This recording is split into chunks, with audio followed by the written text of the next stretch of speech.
care. We must pivot from a reactive posture of managing conflicts to a proactive one of cultivating the resilient, sustainable peace. We must move beyond national security, focus solely on borders to human security.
BC Akome, Father of the Day, Pro-Chancellor, University of Wisconsin.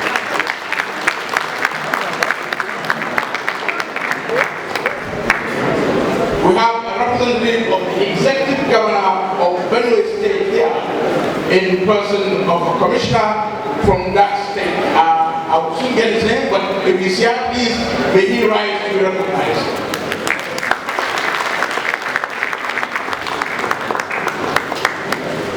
The Special Advisor to the President on Community Engagement, Dr. Abiodun Eshet.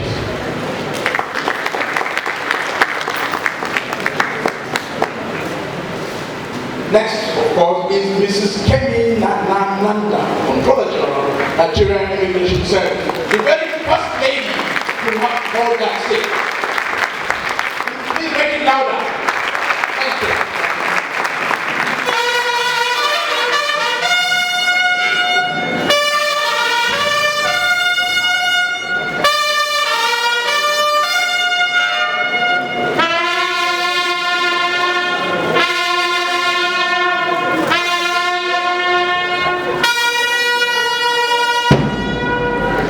The Nigerian Immigration Service there, I know you will do more for the next guest. General Christopher Musa, former Chief of Defense Staff and our keynote speaker. Please put your hands together.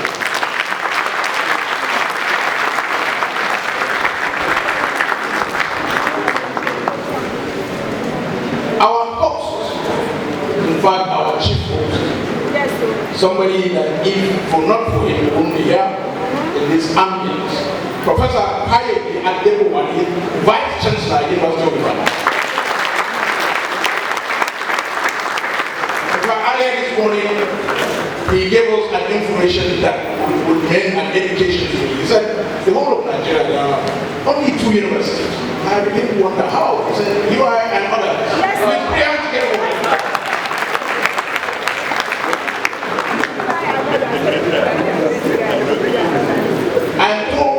we have a royal father of the day. We know he's on his way. But even in absentia, we will recognize him in order of the sport. Royal father of the day, Oba Rashidi Adewole Ladoja. Adewole Ladoja.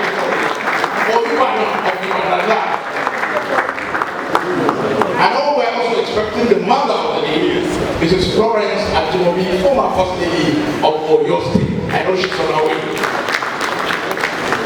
The second keynote speaker is no other person but Dr. Ogonia Ojero, UN Resident Coordinator in Rwanda, and our distinguished keynote speaker.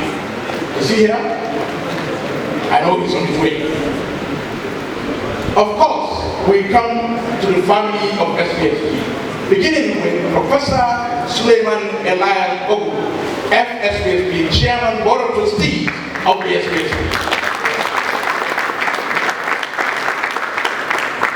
In no any other order, let us please recognize all the members of the Board of Trustees of the SPSP.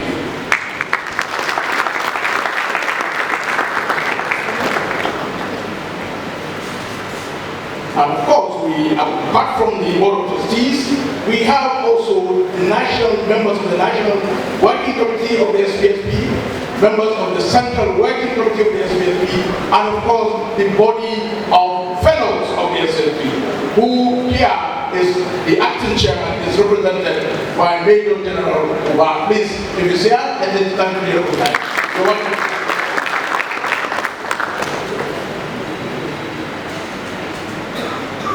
Then please put your hands together for Mr. Nathaniel Awobla, FSPSP, President, SPSP.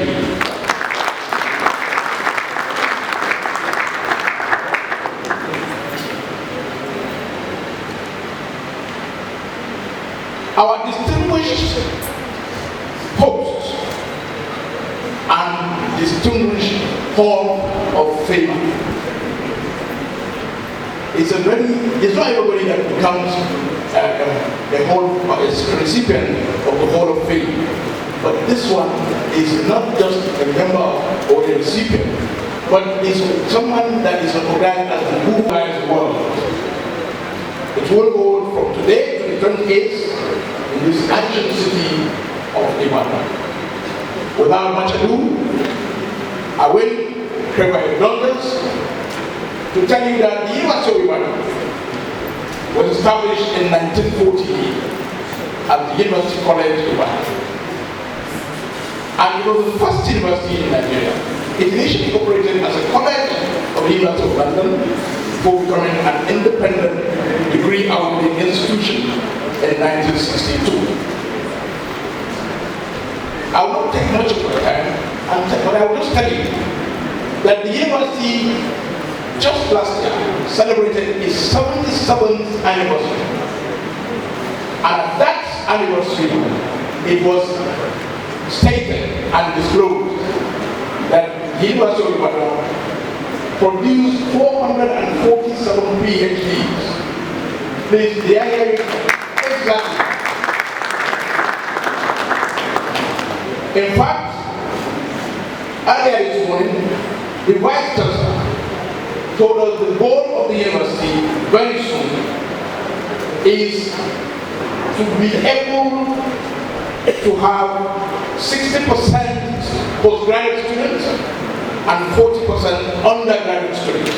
So the university is aiming to, if you like, season out undergraduate. They will go to the other smaller universities or the UIC campuses. Please put your hand together for UI.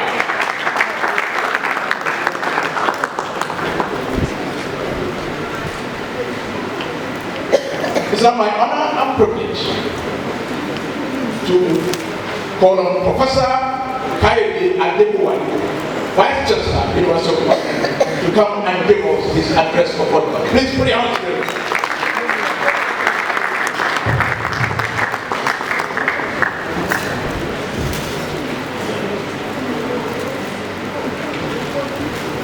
Thank you very much, Dr. Kudo Abubakar.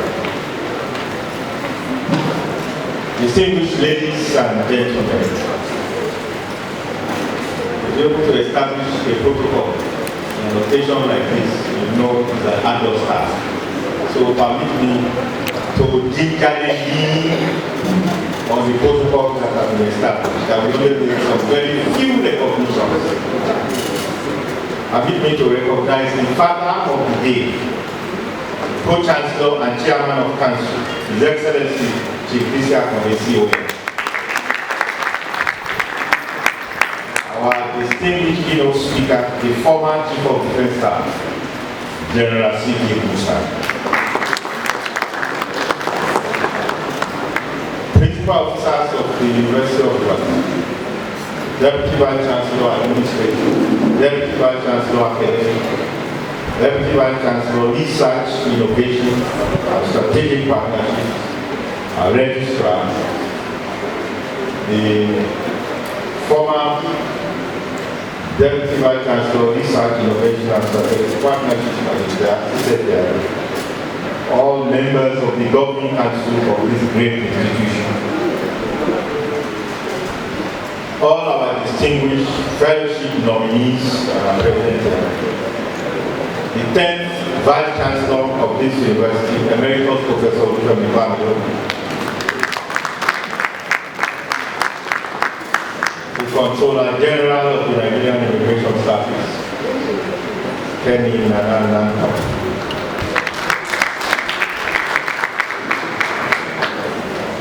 the President and members of the Executive Council of the Society for Peace Studies and Practice, the Chairman of the Board of Trustees,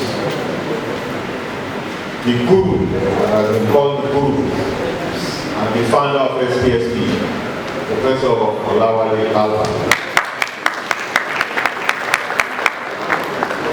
All our esteemed local and international scholars, practitioners in the field of peace building and development. Let me also recognize the Director General of NISA. Our esteemed local and international scholars, gentlemen of the press, distinguished ladies and gentlemen. It is with immense pleasure and profound honor that I welcome you all on behalf of Council, on behalf of Senate, on behalf of management, staff and students of the University of Ibadan, to this prestigious opening ceremony of the International Annual Conference of the Society for Peace Studies and Practice that is hosted right here at the Nigerian Premier University, the first and the best.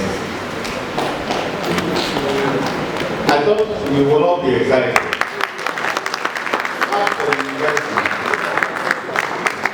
Your presence, spanning continents and disciplines, enriches our campus and underscores the critical importance of the theme that we have all gathered here to explore. Economic challenges and the task of building a sustainable peace in a globalized world. This theme, distinguished ladies and gentlemen, is not merely an academic exercise. It strikes at the very heart of our contemporary global predicament. We live in an era that is defined by unprecedented interconnectedness. A globalized world where events in one corner ripple across oceans and borders with astonishing speed. Yet, this interconnectedness coexists which often exacerbates profound and pervasive economic challenges. First, there is inequality. Globalization, while lifting millions, has also deepened the chasms of inequality within nations and between them. The concentration of wealth and opportunities fuels resentment, social fragmentation, and erodes trust in institutions. There is also volatility and uncertainty. We know that global supply chain disruptions, financial market contagions, energy crisis, and lingering impact of COVID-19 pandemic has created a landscape of economic volatility and profound uncertainty, hitting most of the vulnerable assets. There is also resource scarcity and climate stress. Competition for dwindling resources that has been amplified by climate crisis, creating new fault lines and exacerbating the existing conflicts. There is droughts, floods, rising sea levels that have displaced populations and strained economic systems, thereby becoming very potent drivers of instability.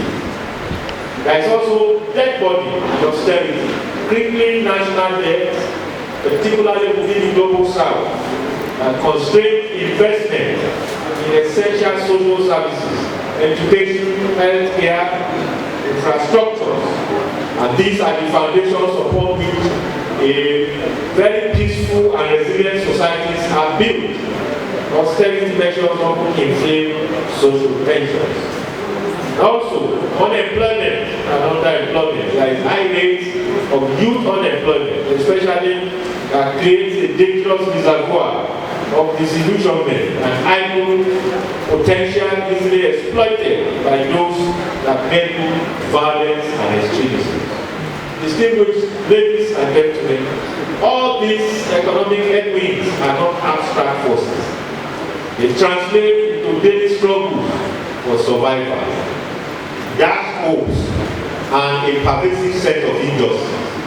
And it is precisely within this crucible of economic pressure that seeds of conflict are sown and nurtured.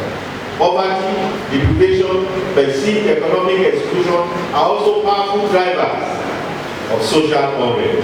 Political instability, criminality, and violent conflict. They undermine our social cohesion, they weaken governance, and they create fertile ground for exploitation by extremist groups. Then what is the role of the university? What is the role of academia? University of Ibadan, as Nigeria's premier institution of higher learning, recognizes its profound responsibility in confronting these complex challenges. We are not observers. We are active participants in the quest for knowledge and for solutions. First, in terms of interdisciplinary research, our scholars across our faculties, social sciences, economics, agriculture, law, technology, environmental sciences, and humanities are engaged in critical research, examining the intricate links between economic policies, resource management, social dynamics, conflict drivers, and peace-building strategies. I can tell you that conferences like this are vital catalysts for such collaborative and interdisciplinary work.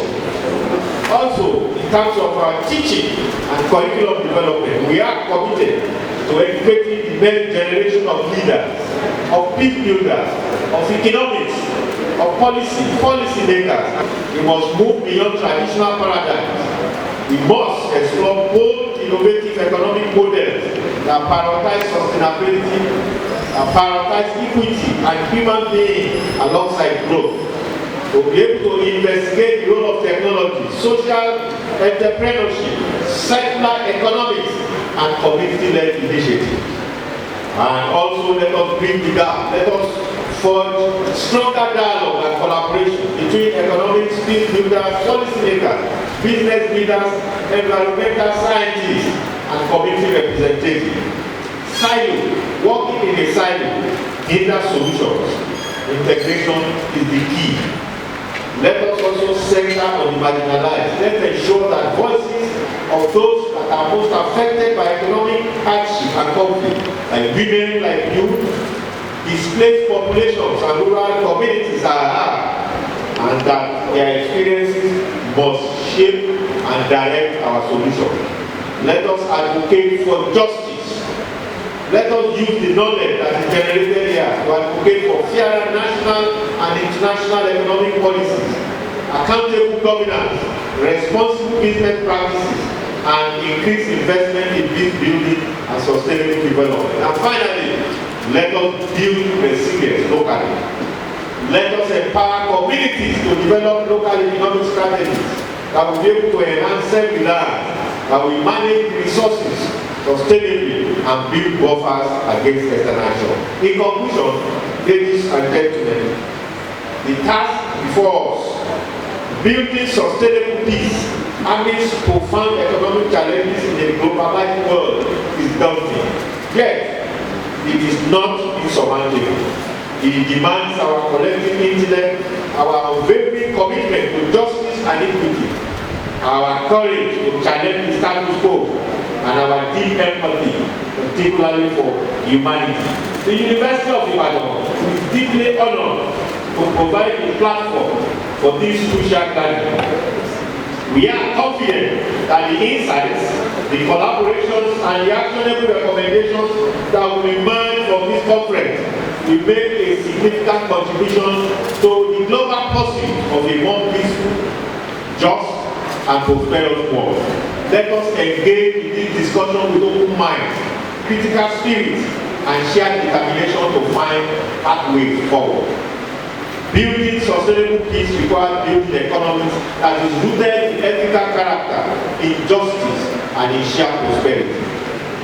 I wish all of us a stimulating, productive, and very successful conference. Thank you for your attention.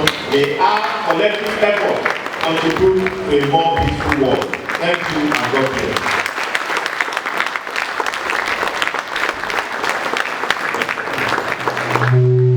Please put your hands together once again. Our host, someone who is very inspired. Once again, put your hands together for the Vice Chancellor.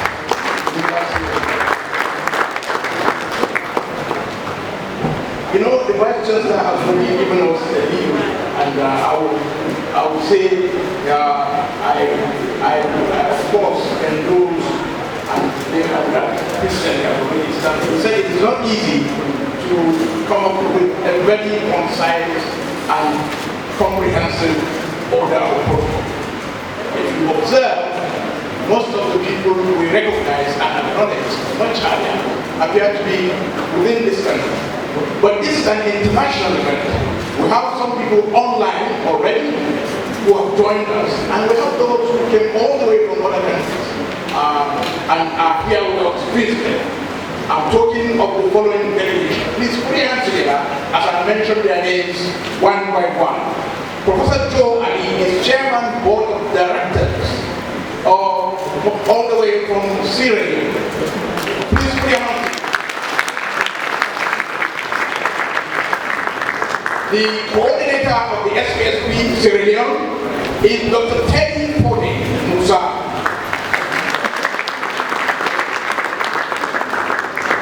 And of course, we have an Amazon, Dr. Aminata. She's Deputy National Coordinator, Aminata Fofana, Deputy National Coordinator of the SPSP Sierra.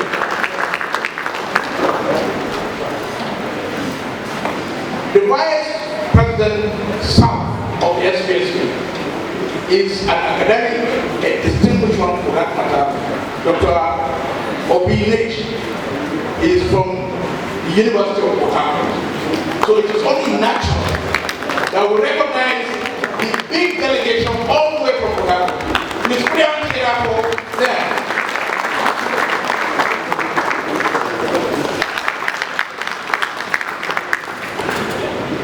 Of course, the chief host of the occasion, the Vice Chancellor that just spoke. I know we listened to him earlier today. He gave a rendition of what University of Ibadan means, and he cracked a joke about it before he took his seat earlier. Let me say this. The University of Ibadan has established records in so many areas that is difficult to beat. And I know you are all proud of it. Let me say here that courtesy of the initiative of Professor Albert, the first Peace and Strategic Studies program at the master's level was initiated by the University of Ibadan, which Professor Albert indeed started. And the Defense College, after benefiting over a period of more than 10 years, they said, well, the University of Ibadan has sorted enough. The Defense College said, let's take it back to Abuja. And it's now, but it's a product of the University of Ibadan. A big applause for University of Ibadan in this regard. It's the first strategic studies institute in Nigeria. And let me say this also, University of Ibadan has established the first faculty of, I think, interdisciplinary, am I right? Multidisciplinary studies. University of Ibadan is the very first to have done that. And I am proud to recall that I suggested it, or Professor Albert suggested it, and he convinced me. I'm from TEFAN, he gave them the money for the takeoff of that center. Well, reflecting, let me complete the immediate protocol by recognizing the keynote speaker at this occasion. And it's a man that does not need introduction. immediate past Chief of Defense Staff of the Federal Republic of Nigeria, General Christopher Kobil Musa. I will always say his personality goes ahead of him. If you are talking about charisma, come and start with General Christopher and you will know the meaning of charisma and personality. That's what we live in as CDS of our armed forces. He is the keynote speaker and you will be listening to him. We are missing physically His Excellency the Governor of Benue State, earlier, but he is represented by the Commissioner for Humanitarian Affairs, seated right here. We are recognizing earlier. Thank you, and we appreciate the difficulty for the obvious that he is not physically with us. It's only right I should recognize the Controller General of Immigration Services, Kemi Nana Nanda. You will notice the very strong presence of the Immigration Service. She made that possible. And history has been made, as it was said, that for the security-related agencies of Nigeria, she is the only female in charge of one of them. She has started very well, and I can tell you, based on the engagement we had yesterday and this morning, the Immigration Service has decided to formalize a relationship with the University of Ibadan as well as SPSP. I love to always recall that SPSP has forged relationship initially, especially through Professor Albert, the DSS, later the military, and more recently the Nigerian police, that at some point we were worried. But now they say they want to, if they have their way, they would like to overtake all the others. These are the security agencies that are protecting us within and beyond our borders. We should appreciate them. And the intention is to establish partnerships and engagements in a manner that addresses the challenging aspect. We will be listening to the keynote speaker and the other presenter supporting the keynote speaker, and the key issues, we will listen to them. I want to say this, that at this particular time in our country, we know that we are passing through very challenging moments in respect of internal and boundary conflicts, as it were. We have so many terms out there characterizing the terrorists, the bandits, all sorts of elements that are not giving us, allowing us to sleep in our homes, and we're being attacked along the roads. And more recently, it has happened before, but there is like a renewal of kidnapping of pupils and students. And we believe that we will hear from the General and other experts the way going forward. We believe that there are some things that may have to be done, if not by way of preempting what General Musa may talk about, as a part-time scholar, because I came into SPSP as a practitioner, but as a part-time scholar, don't mind when I phrase it. We believe that the size of the Nigerian armed forces is inadequate. We need to raise it, compare it with other countries that are less than 1/4 of our population. They have size of armed forces that are even more than ours.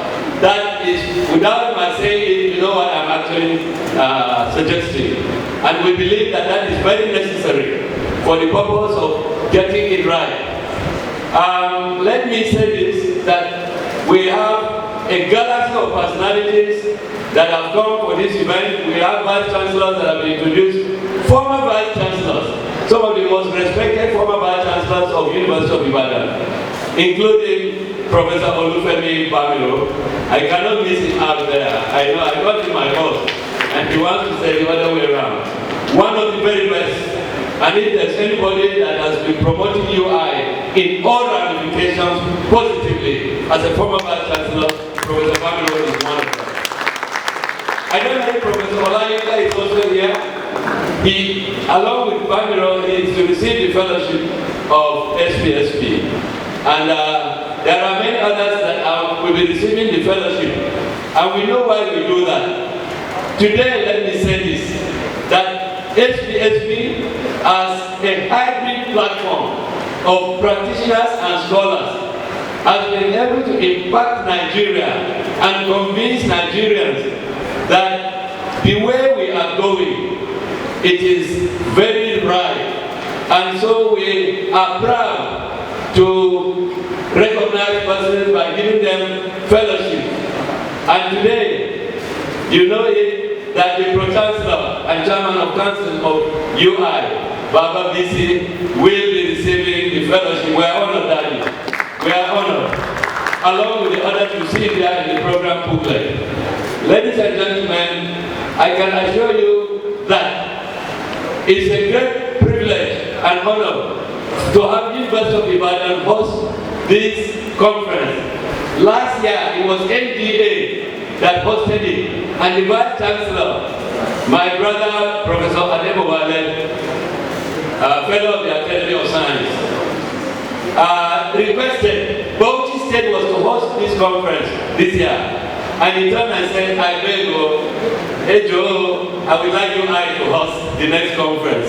We all busted laughing, but we took him serious. And that is how we agreed and considered that University of Ibadan should host it before his tenure ends. Vice Chancellor, we are happy to be here, and we are happy to inform you, UI has been typically hospitable. There is no doubt that UI, he says that it is effectively supposed to be a postgraduate university. Actually, in Africa, we consider UI as the first postgraduate university. All the indices are there.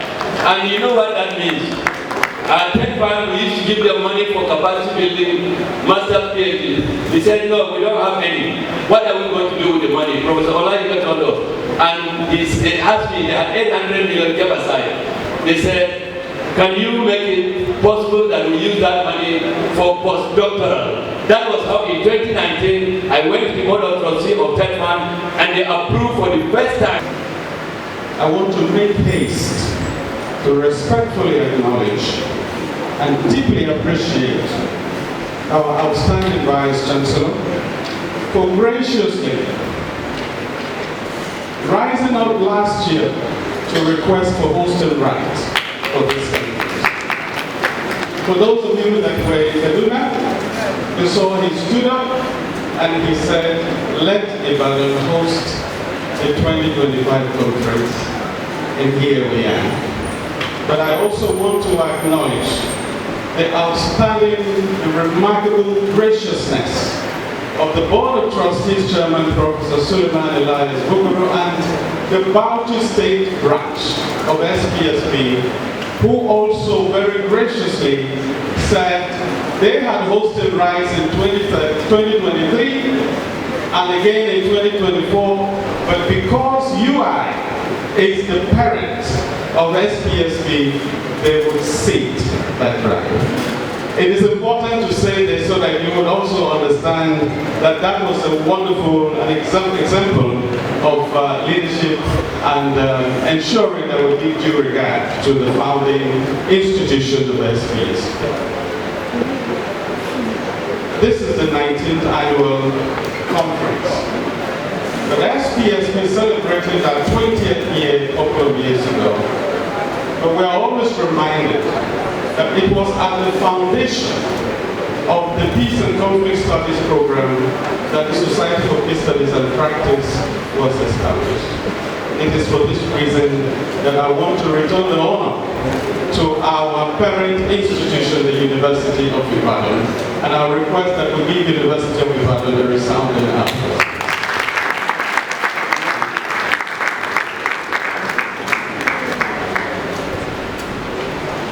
The Board of Trustees Chairman made very important remarks. I would like to very respectfully mention that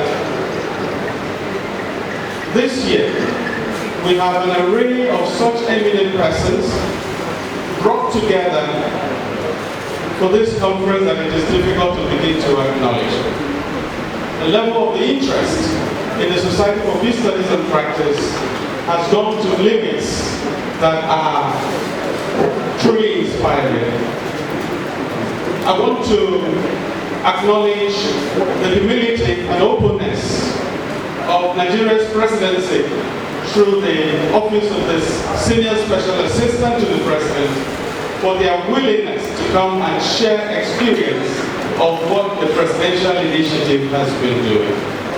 I want to appreciate my executive governor, the governor of Benue State, His Excellency Reverend Father Dr. Hyacinth Malia, who embraced the Durable Solutions Framework and was very happy to send his Honorable Commissioner to come and share. It's a global model, and it took it up. Why that is so important is that in Nigeria, the highest population of displaced people are found in the Northeast. The second is Benue State. And they embrace that model and say they are happy to come and share here. But we also have eminent persons coming to join as we listen to the former CDS himself, our father, and everybody who is in this hall on the daily basis. I am honored by the presence of the eminent persons. I'd like to mention that only yesterday, 2 of our fellowship nominees called to report that they had losses. General Ochai, through Professor Ajibwa, reached out to us to inform us he lost his son. Yesterday, Madam Umar Farouk Musa called to say his wife lost the father yesterday. They had all planned to be here. But together with them, the SPSP family has also lost very eminent persons in the past. General Arokofa and other members that we lost. At a time like this, I'd like to ask respectfully that we all stand for a moment to respect the great memory of these.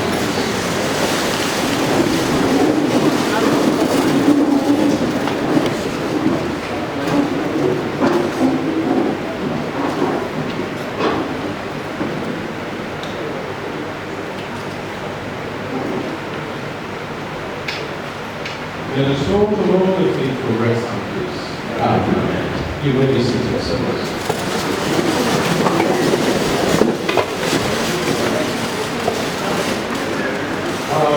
Dr. Kudu Abubakar gave an important introduction earlier, but permit me to use this occasion, especially as advised by the DOT chair himself yesterday, to give special recognition to the first international branch of the Society for Peace Studies and Practice, which was established in 2023. We have them eminently represented by the chairman of the board of directors, the national chairman, and the national coordinator and the deputy national coordinator. Please, may you rise quickly. Sarah, you there, right? 2023 marked that year in the city. 2023 marked that year when, having established SPSP and we had members all over the world, the SPSP family decided to deliberately begin to establish international branches. And Sierra Leone was the first of them. And the chairman board of directors of the society in Rwanda is none other than the presidential librarian for the government of Sierra Leone. Such humility. Thank you very much, Professor Joe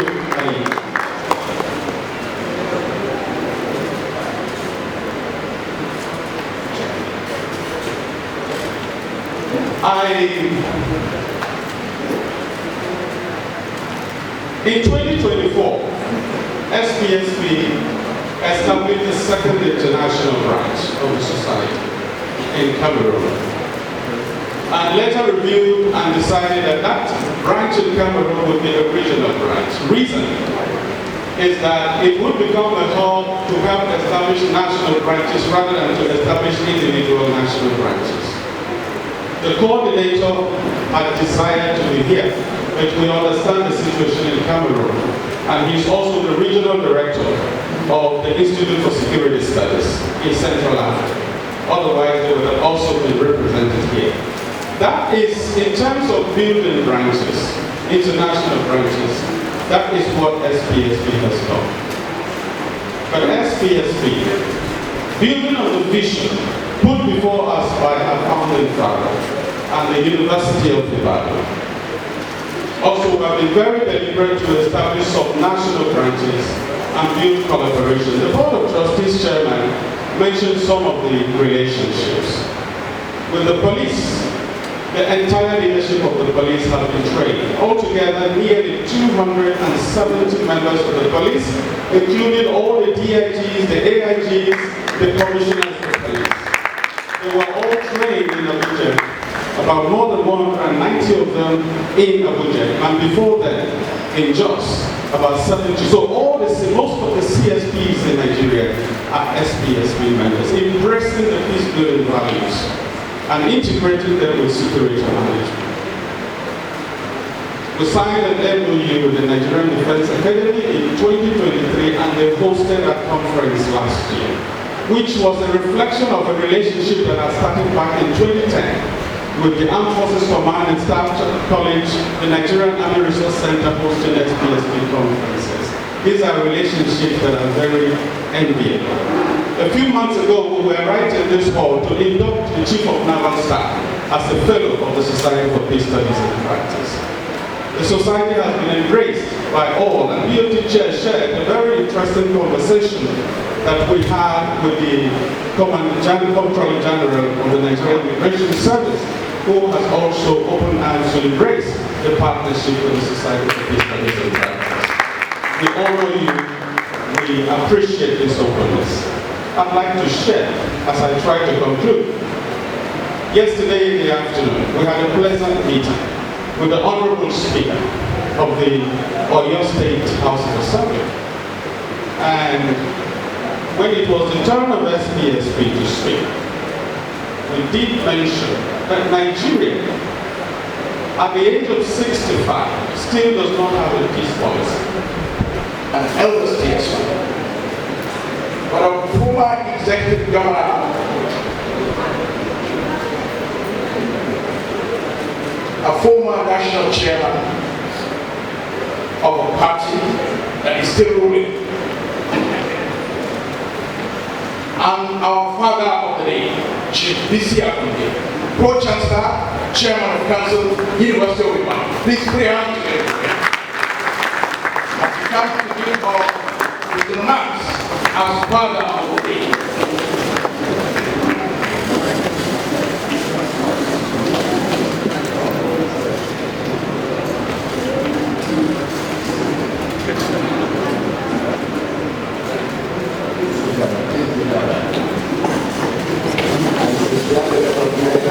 Each and every one of you, you're welcome to this conference. And we're going not to waste much of your time. Thank you, straight to the remarks. Distinguished guests, ladies and gentlemen, a basic pleasure and honor to be with you all today. It is, of course, no surprise that the Society for Peace Studies and Practice, SPSP, emerged as an offspring of Nigeria's premier university, the University of Ibadan. Peter currently serves as the co-chancellor and chairman of the Historic Council. The contributions of the University of Ibadan to Nigerian development are unassailable and remain unmatched. Therefore, with a sense of pride, I accepted to be here with you today to sent a good message.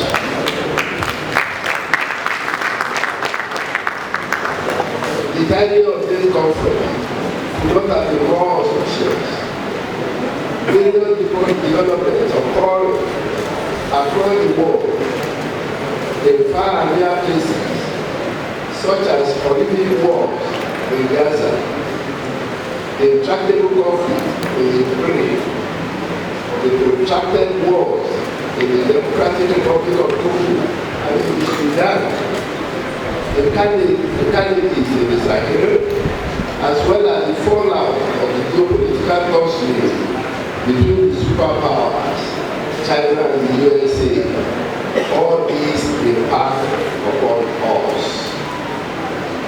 We are currently witnessing an era where the normative principles of justice, fairness, equality, human dignity, and decency are being replaced with crass opportunism and transactional politics by the mighty against the weak. Before our eyes, a new global order is being ushered in by the actions of old and new actors alike. As new and emerging powers tussle for prominence and seek advantage in rampant exploiting the less privileged with no pretenses about the intentions of certain countries to dominate the others.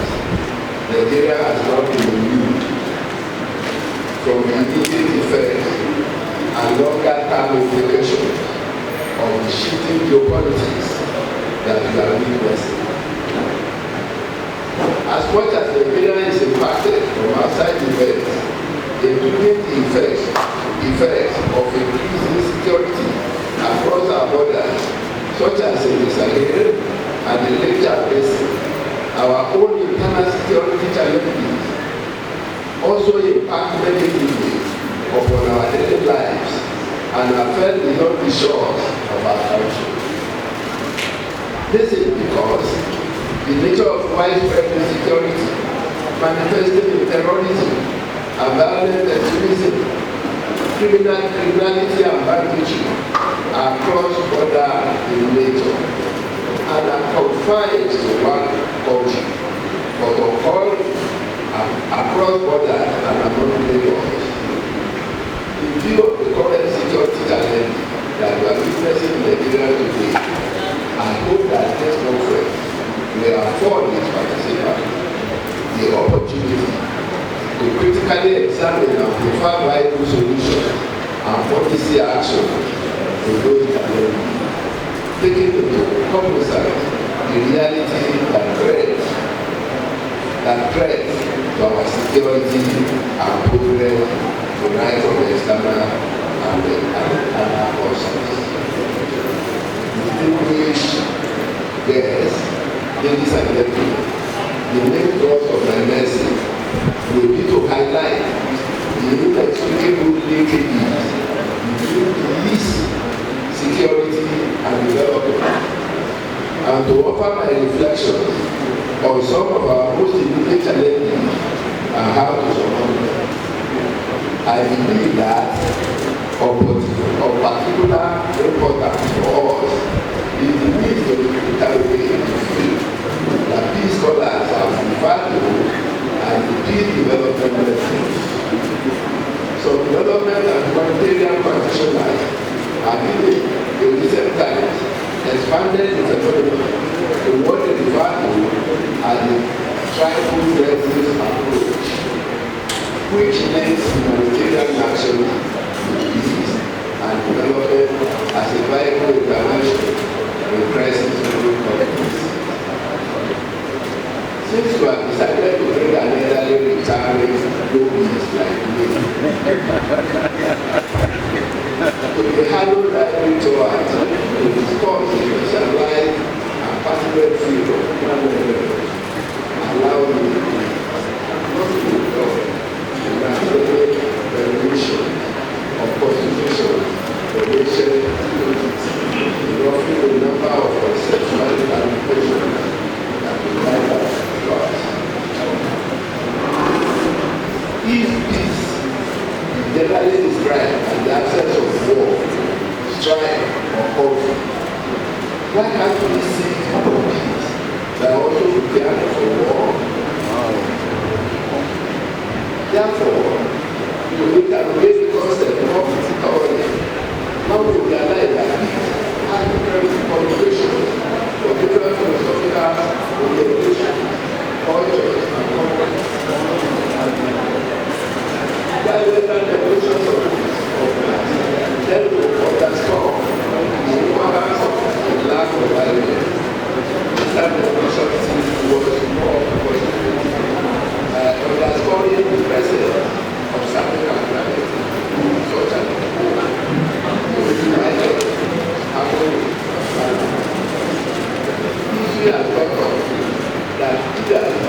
thank you.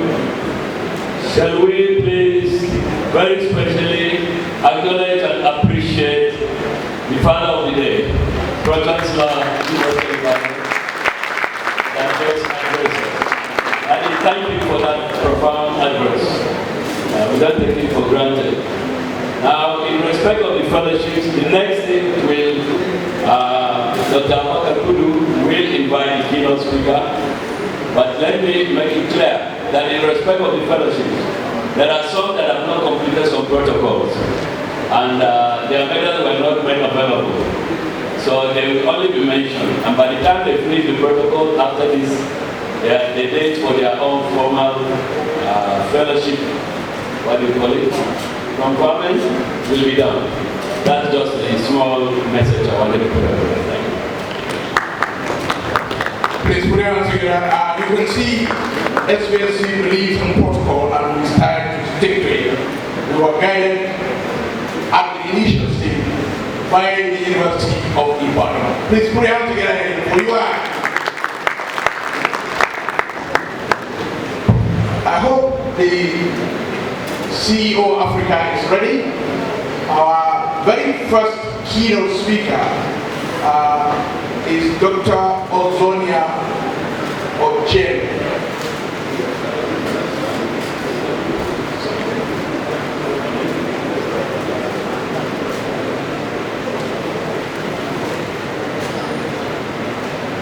So you may hold on.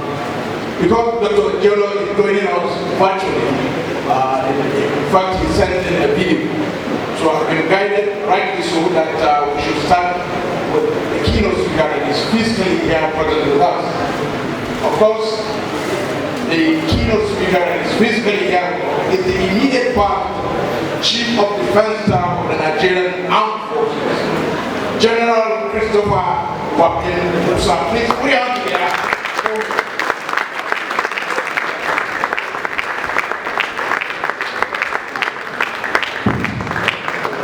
Very much. I'm sure from the last lecture, most of you that were there are still here today. Also, remember when I told you that Ibadan is my second home. Let me start by appreciating our father. So sitting down next to you, I feel fatherly blessing. Thank you very much. All invited guests, ladies and gentlemen, it is indeed a great pleasure and a privilege, a great honor for me to be here today. We have this plan ahead right from when I was in office, and I felt it was important that even out of office, because of the love for country and God, for me to honor this. I believe that UI is my second home. I came to Ibadan as a captain in 1995. I'm sure a lot of the younger ones were wondering why was I here. I was posted here in the 2 division as the admin officer in 1995. And since then, till date, Ibadan has become home to me. And that is about 30 years. And it's a place I so greatly love. And you in particular, my church is just here. The Church of Resurrection, that's where I attend. And I still do where I'm around. And I'm an avid basketballer, so we used to play basketball with UNT. So I've always been moved here. I remember Professor Awoshika. We were all together then as a basketball coach and mentor. Please permit me before I start, let me also introduce my team that I came with. Starting with Major General B. M. Salami, retired. As you were all hospitals. Major General Akinjobi, Olufemi Akinjobi. As Brigadier General Akinjobi here. And Major General Ododu Ali. And again, I also have Professor Tyus Ibini. We have been together since I was a captain. It's good to see you here. And so many other of my friends, Zika and all of that ones are here. I want to say very big thank you. And for me to be here today, I feel greatly honored. And I'm really very proud of you and the SPS especially for what you do. Peace. Without peace, there can't be glory. And that's why it's important. Somebody says it's good that we learn, humans learn to love themselves or end up dying as fools. And I'm sure we don't want to be fools. Charity doesn't begin at home. We want Nigeria to be peaceful. We must learn to love our neighbors. The good books, the Bible and the Quran has told us to do that. So if we're not doing that, which means we're not abiding by the Quran and the Bible. I think it's just a simple statement. And if we don't love ourselves and don't say how we continue to work together, it's not clear. So most of the challenges we're having is not because of governance. Governance is very important, but because at home we don't love each other. So we must start with that because they say charity begins at home. Our family units are broken. Our children are growing up on internet, growing up on DSC, learning foreign characters that are alien to all of us. What are we doing to address that? The armed forces, the security forces can continue to do all the best they can. As long as we don't learn to love ourselves, we continue to have these challenges. Because if you love yourself, if you love your neighbor, you will never allow harm to come to your neighbor. Because you know if it is harm, it affects you. So it's important for us to know basically that starting from now, we must make a deliberate decision to love our neighbors. And your neighbor is anybody that is next to you. And as Nigerians, it's critical and very important. So it is a privilege to stand before this distinguished gathering at the 19th International Conference of the Society for Peace Studies and Practice. And what I like is peace studies and practice. When we're studying the peace, but have we been practicing it? I think that's where the challenge is. I'm deeply honored to join a community of scholars, practitioners, policymakers, and peace advocates who remain firmly committed to shaping a more stable, just, and prosperous world. I must confess that my perspective is born not from the hallowed halls of academia, but from the front lines of human conflicts, where the abstract concept of war and peace become devastatingly concrete.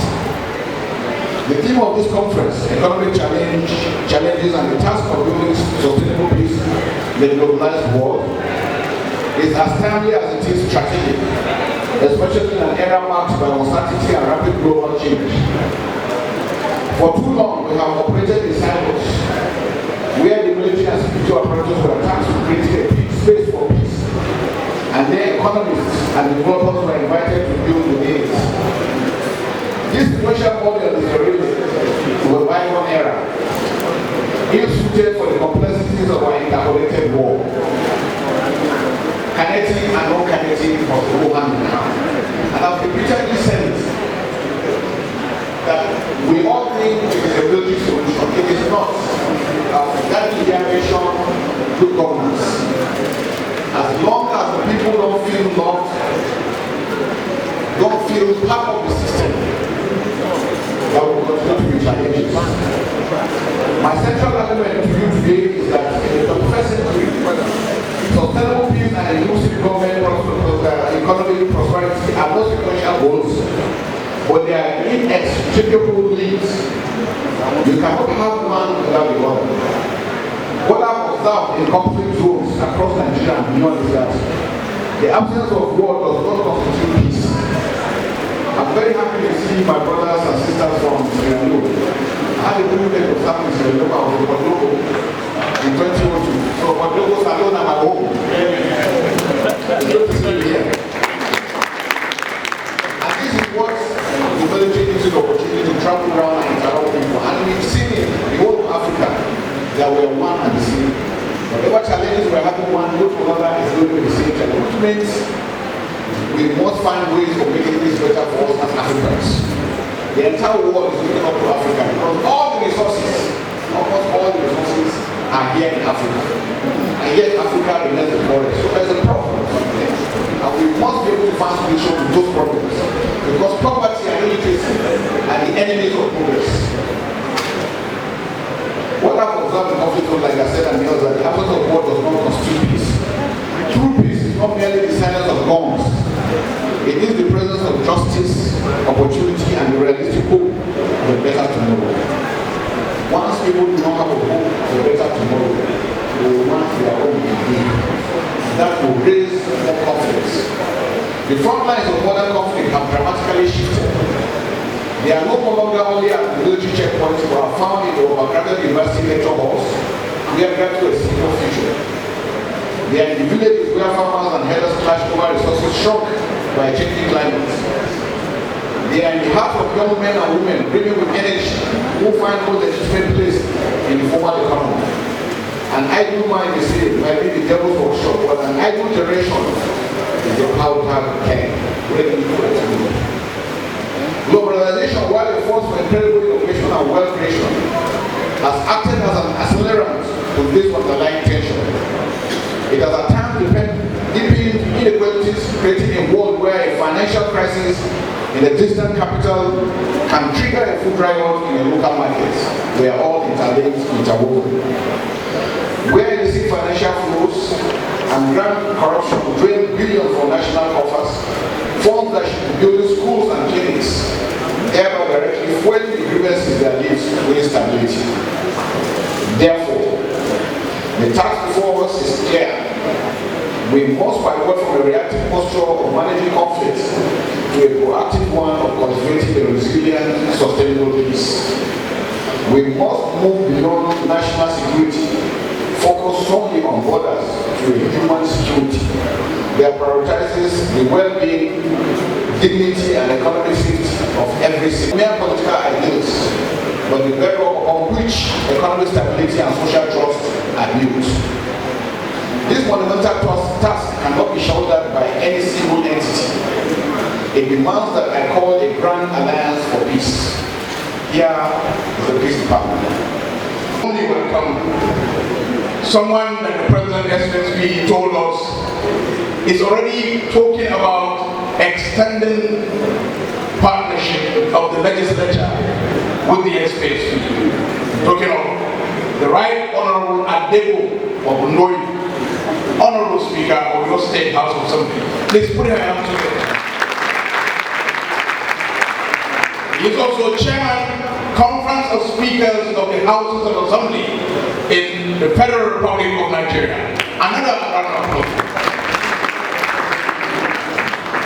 No wonder he wants to extend the powers, the influence of the legislature as the SPSP continues to consolidate its partnerships across the country. Please, he deserves another round of applause.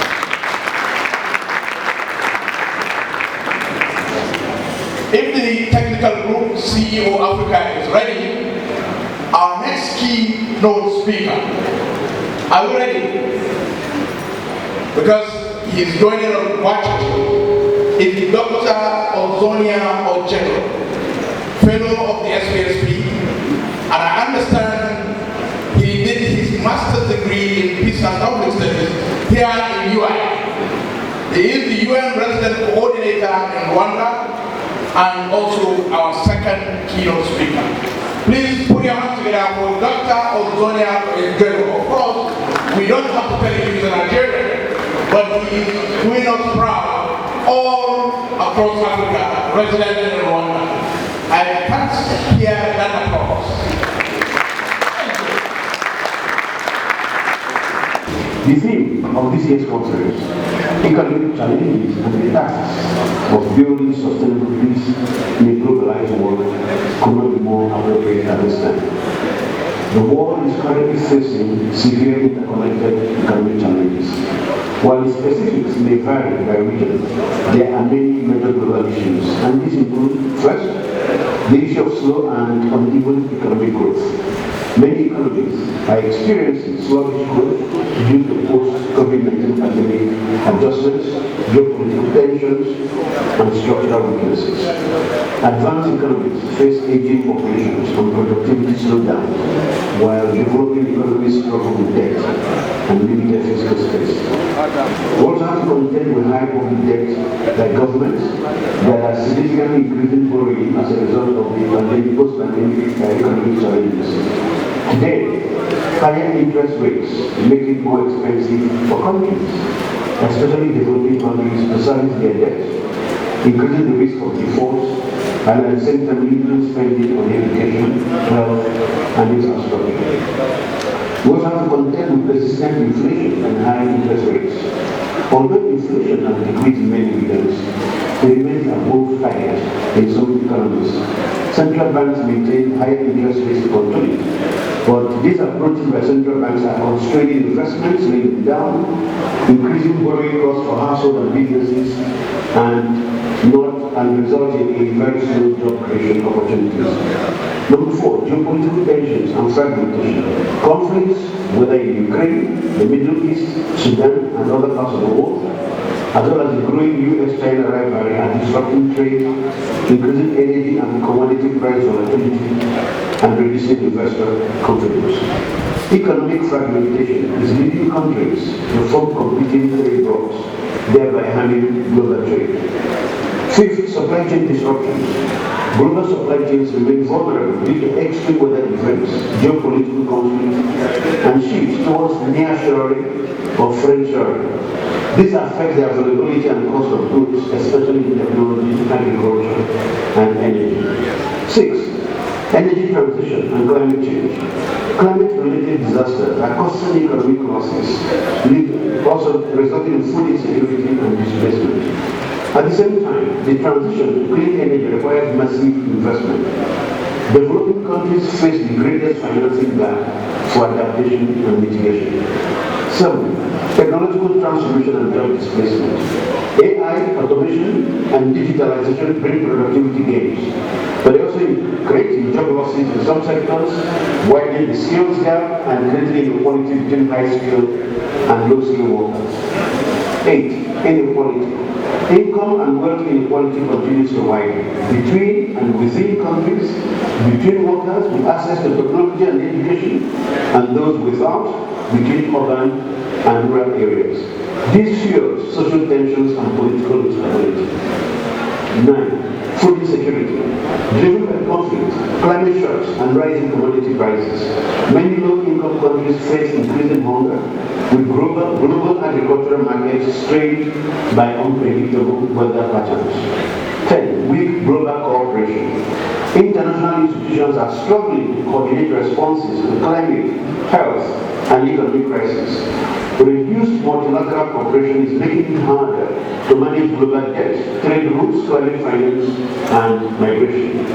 Now, what do all this have to do with the SDGs? They are creating major impacts on SDG progress. On poverty, hunger, and inequality, inflation is rising. There's reduced incomes, food price volatility is pushing millions back into poverty. Climate shocks and supply disruptions are worsening hunger and malnutrition. Inequality is growing as vulnerable households absorb the largest economic shocks and digital divides widen. On human capital development, health, education, and services, high debt and tight budgets are reducing investment in health, in education, and social protection. Learning loss health and epidemic readiness. On gender equality, women disproportionately lose income due to job insecurity and rising unpaid care burdens. Funding cuts are weakening gender-based violence prevention initiatives as well as access to reproductive health services. On economic growth, jobs and infrastructure, high interest rates depress investment and job creation, raising youth unemployment. Clean energy and infrastructure projects are slowing down due to financing constraints, and innovation and industrialization opportunities are shrinking for developing economies. On climate, environment, and sustainable consumption, climate finance gaps are widening, delaying adaptation and resilience investments. Extreme weather events destroy assets and reverse development progress, and some governments are turning to cheaper, more polluting fuels as a result of the economic stress. And they are very distinguished speakers. They will be speaking to us as distinguished speakers in their right. First, it will be Right Honorable Adebo, Speaker of the State Assembly. But before I call on him, let me very quickly also tell you, the second one will be Honorable Ephraim Adeose Kunde, Honorable Commissioner for Humanitarian Affairs and Disaster Management in Benue State. He is here representing the Executive Governor of Benue State, Reverend Father Dr. Hassan Aliya. And of course, the last but one speaker will be Dr. Abiodun Esse, special advisor to President Bola Ahmed Tinubu on community engagement. But first, Right Honorable Adebo Ogunnoyi, Speaker of your State House of Assembly. Please put your hands together.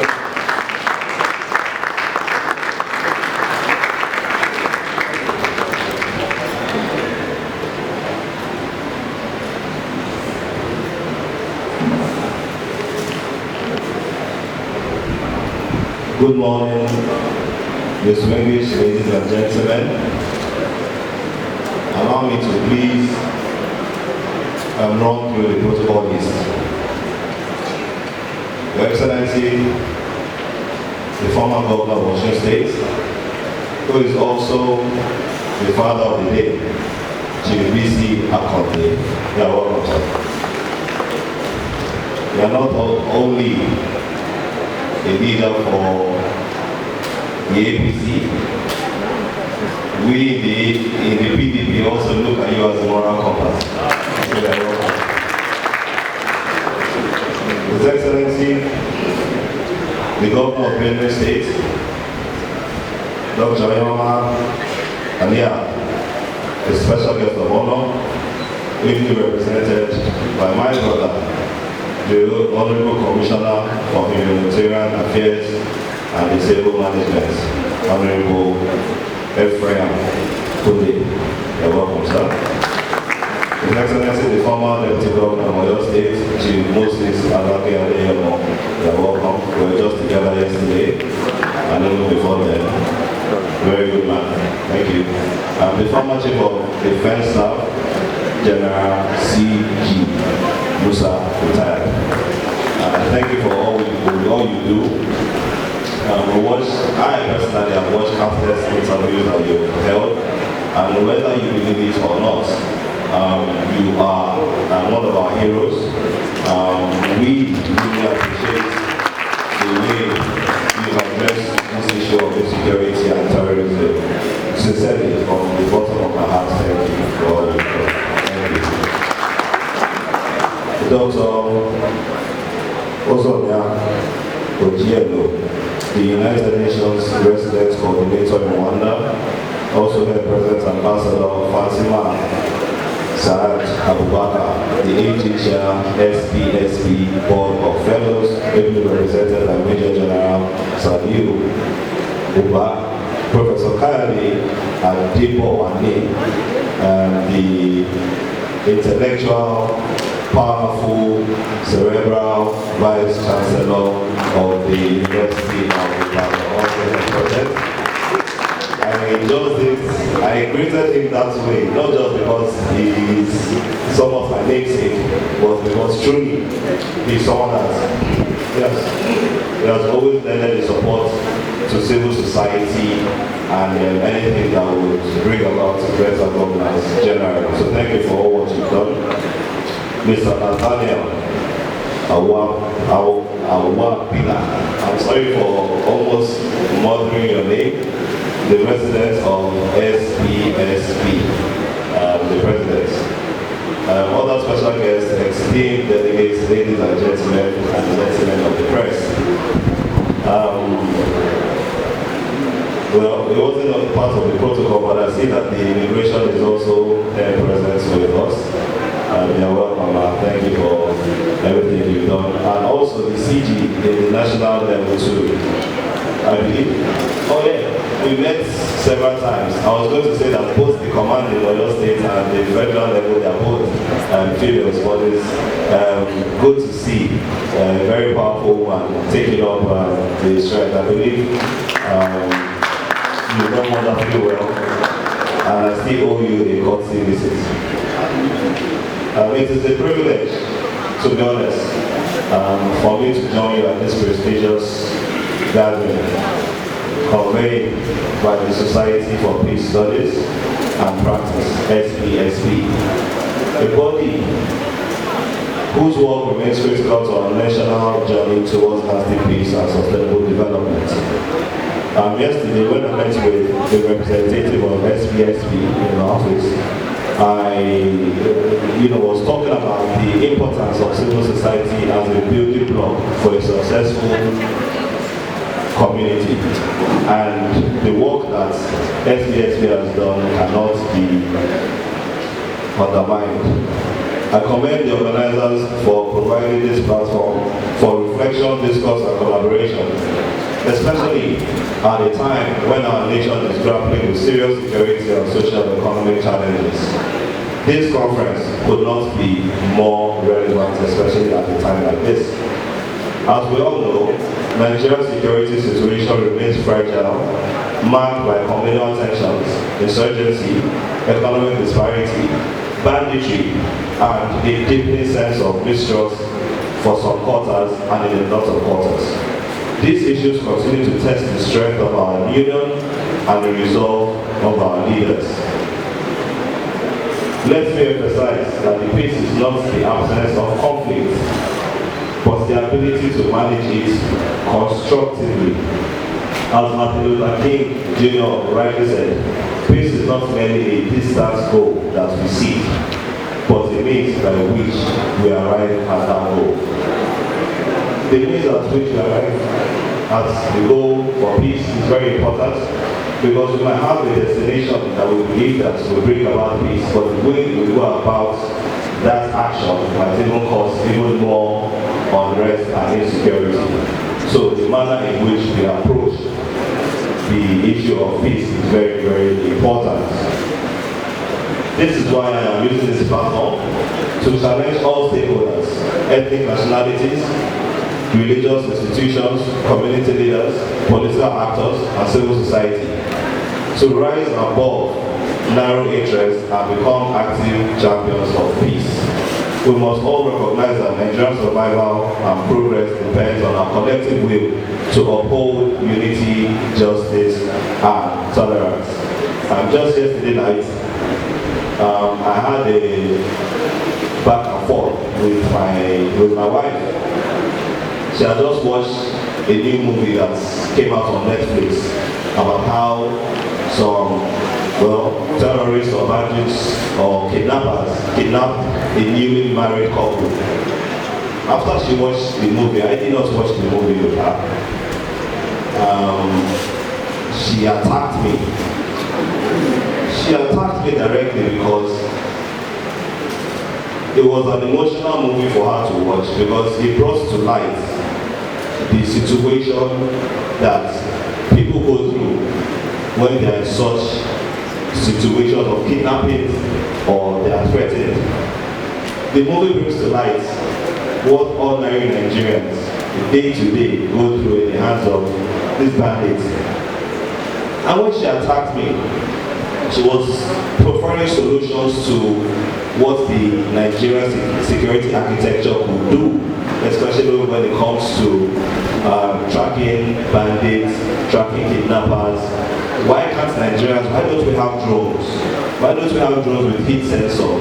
It cannot cost much. Why don't we have trained personnel? And then she spoke about different things, and then when it goes to the drones, I just freely just spoke and I said the drones and all this technology is somewhat advanced for where Nigeria is today. And she took offense immediately. And I don't know why exactly, because of the big arguments actually. She was providing solutions, and she looked at me and said, I am one of the leaders in question. Why would I be talking about drones and all this technology that is basic in other countries, seen as something that is so advanced that Nigerians cannot use this technology? And I simply put it this way: Nigeria, firstly, we have a people's problem before we have a technology problem. And that includes myself, that includes the citizens, that includes the security operatives, that includes everybody from top to bottom. The former chief of defense staff said there are only two types of people, the good and the bad people. But I believe that Nigeria, in some ways, has lost its moral compass. And that is why It is important for people like Chief Akonde, that is here present, to help us recalibrate Nigeria to what it used to be. When I was coming up, I went to Command Secondary School, but I did not last in Command Secondary School. I wasn't built for that type of life. It was the one in the Apata, it was boarding house, and I went to JS2, so you can imagine the pressure. But notwithstanding, back then when we saw one of our teachers coming from any area, students will scamper just because we did not feel adequate enough to stand or to walk past our teachers. Back then, there was some sort of fear. There was some sort of, like, there was respect. There was discipline. Let me just put it that way. And I know that even before my time, because by God's grace, I'll be 39 in February. Before my time, I know for a fact that the discipline was even more so before then. Now, to now compare that to what we have now, to be honest, I believe that we have a decay. The governor hosted his brother governors from the southwest in Lebanon, where the rising wave of insecurity across the region and the country at large featured prominently in their deliberations. The meeting underscored the urgency of collaborative strategies, intelligence sharing, and community-driven solutions to safeguard lives and properties. The high-level engagement is a testament to the commitment of our leaders to regional peace and stability. It reinforces the message of this conference. The peace is both a leadership responsibility and a shared civic duty. And once again, for the record, the Conference of Speakers, the Oyo State House of Assembly, advocates more than ever before for state police, and we will back state police now in our time in history in Nigeria, regardless of whatever the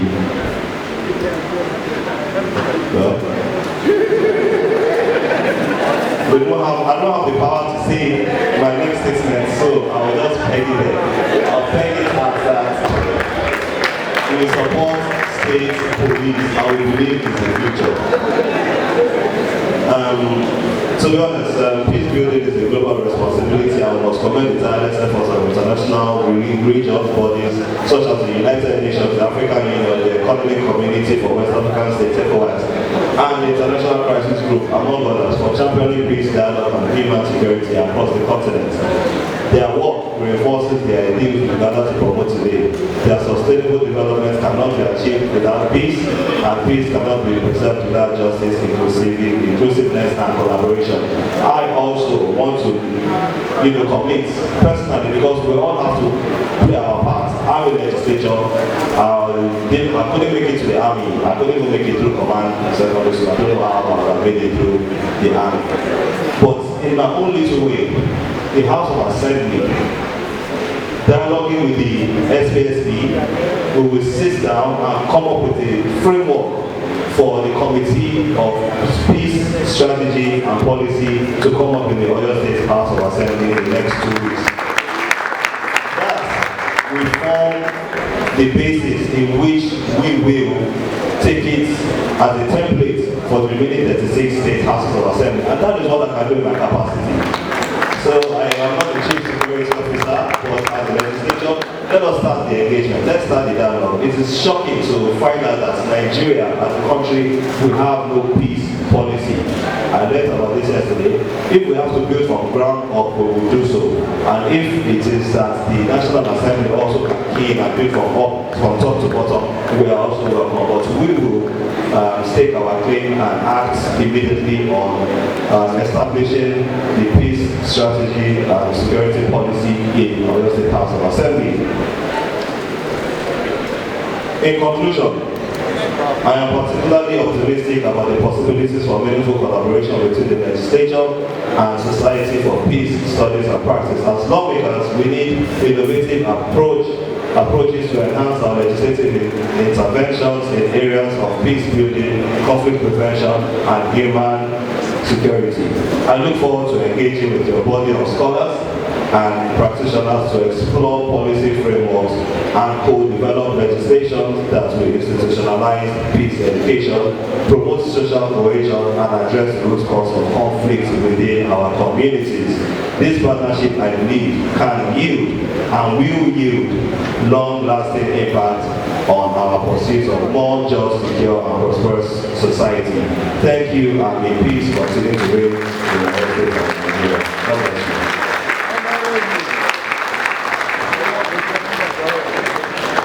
Please put your hands together for the Right Honorable Adebo Ndoye, Speaker of your State House of Assembly.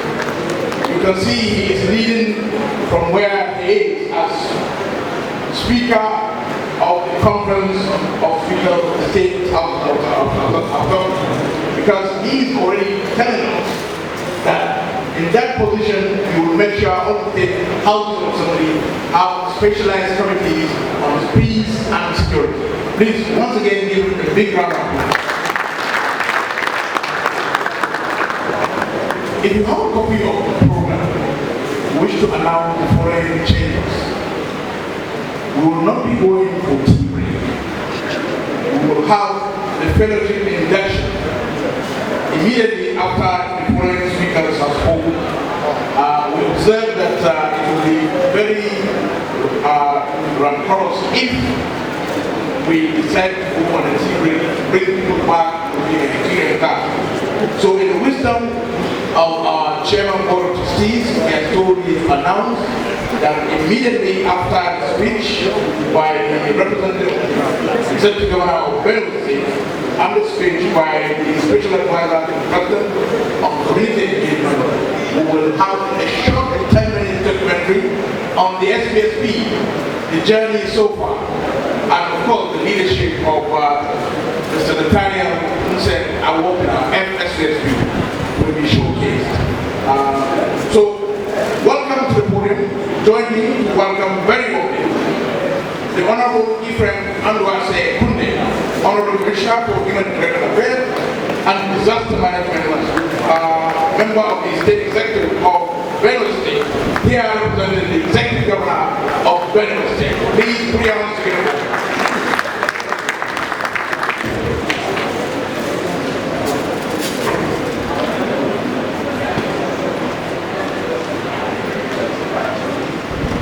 My leader,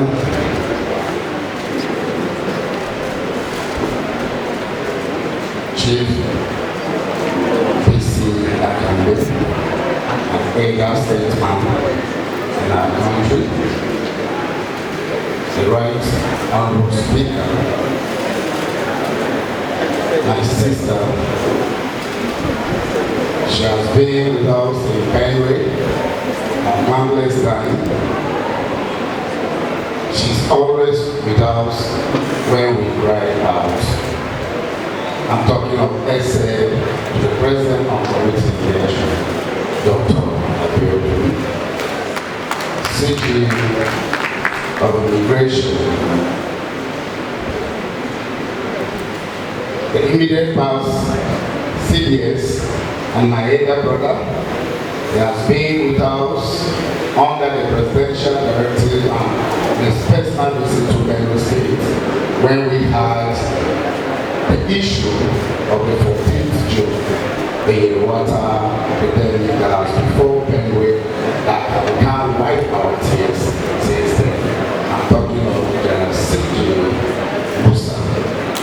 Thank you for being here and that wonderful keynote address that you delivered. The Vice Chancellor of UI, and my father.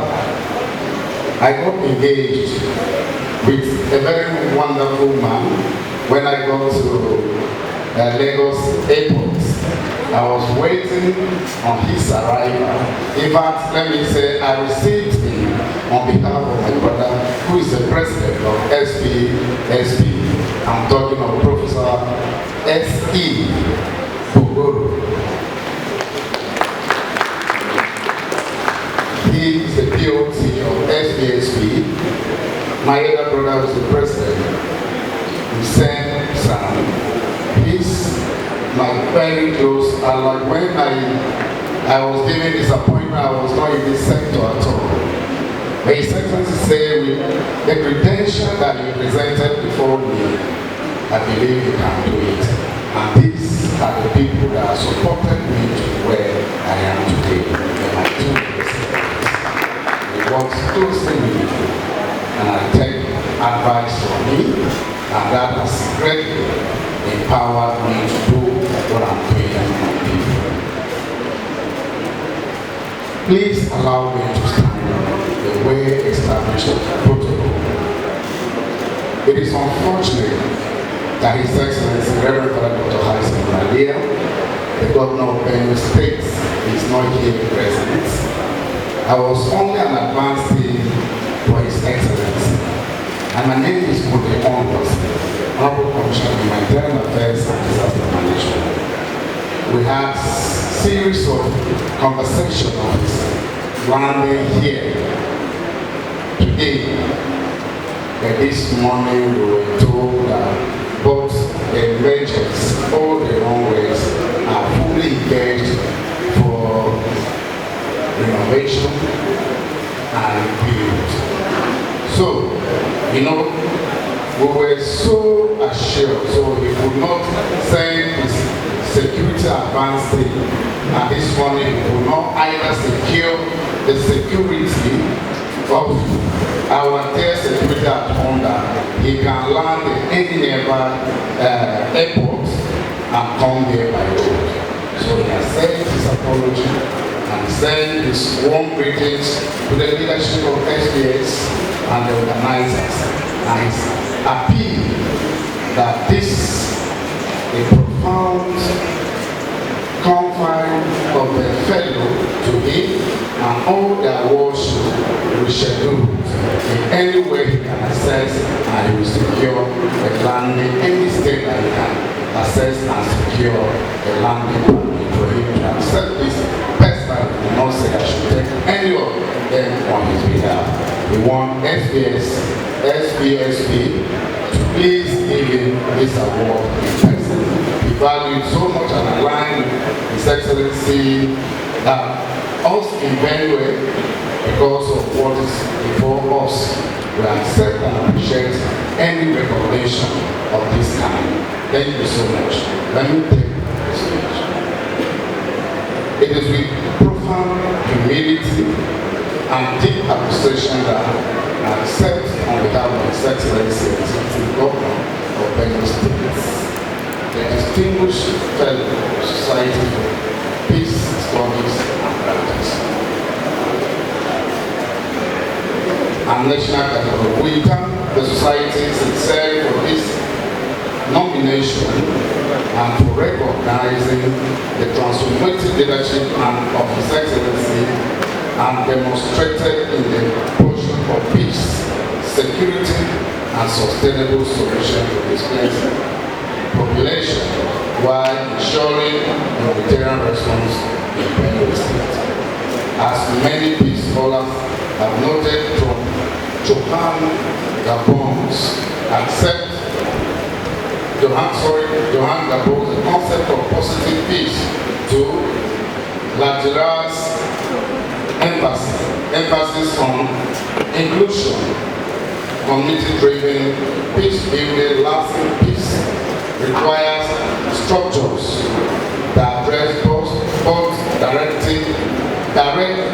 violence and underlying social, economic, and political factors that sustain instability.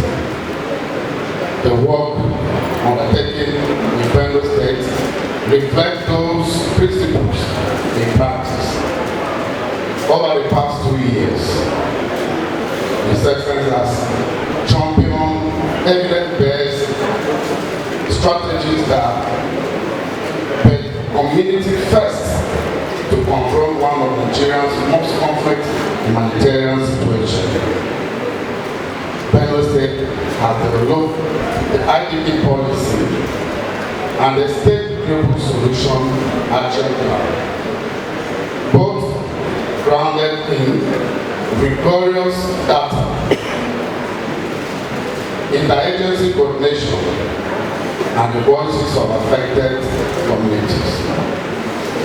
These frameworks represent a significant step towards ensuring that displacement is addressed not only through emergency relief, but through long-term recovery, resilience, and dignity. Under his leadership, the state has also worked tirelessly to revamp the security architecture, strengthening early warning mechanisms, improving community-level mediation platforms, and fostering stronger cooperation between humanitarian partners and the government and traditional institutions.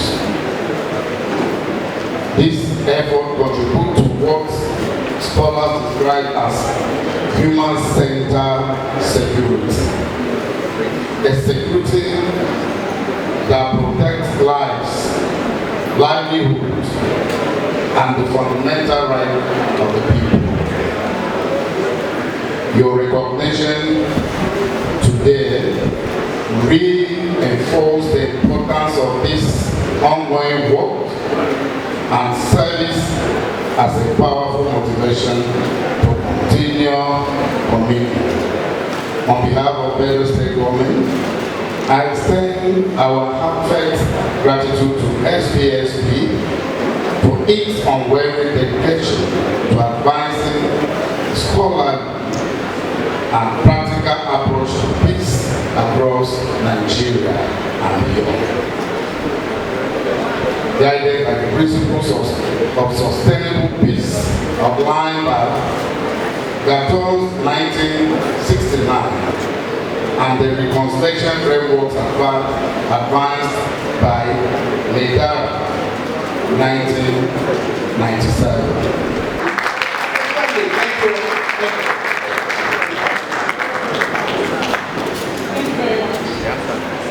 Good afternoon, everyone. Good afternoon.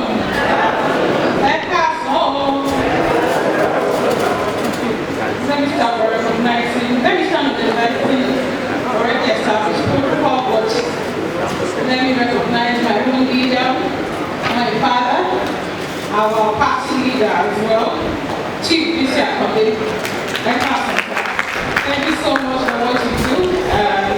May God continue to strengthen you.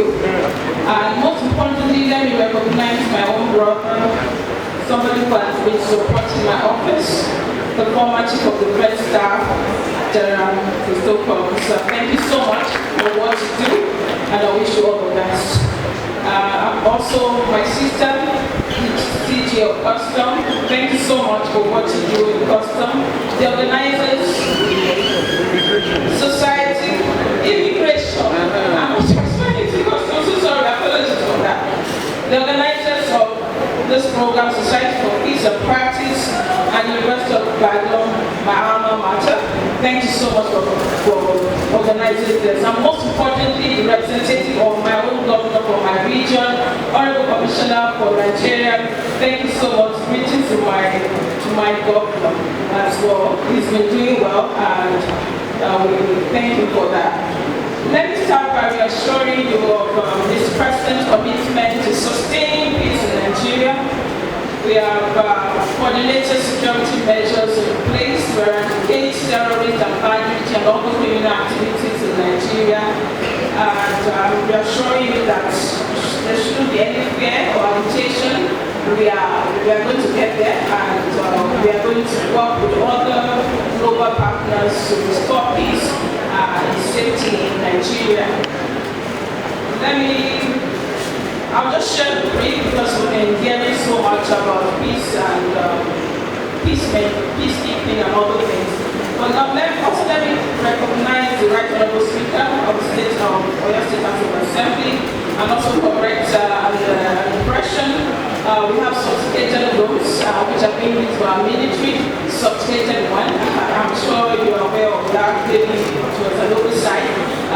We have even bigger than that, some innovative digital technology used by the Nigerian Navy is not far from high. And I would allow your wife to come and take a look at the theater just so that you see how they're deploying technology in maintaining peace and also securing our borders and our seas in Nigeria, along with other sophisticated weapons that we're using to fight terrorists across the region of Nigeria. So it's important for me to correct that impression.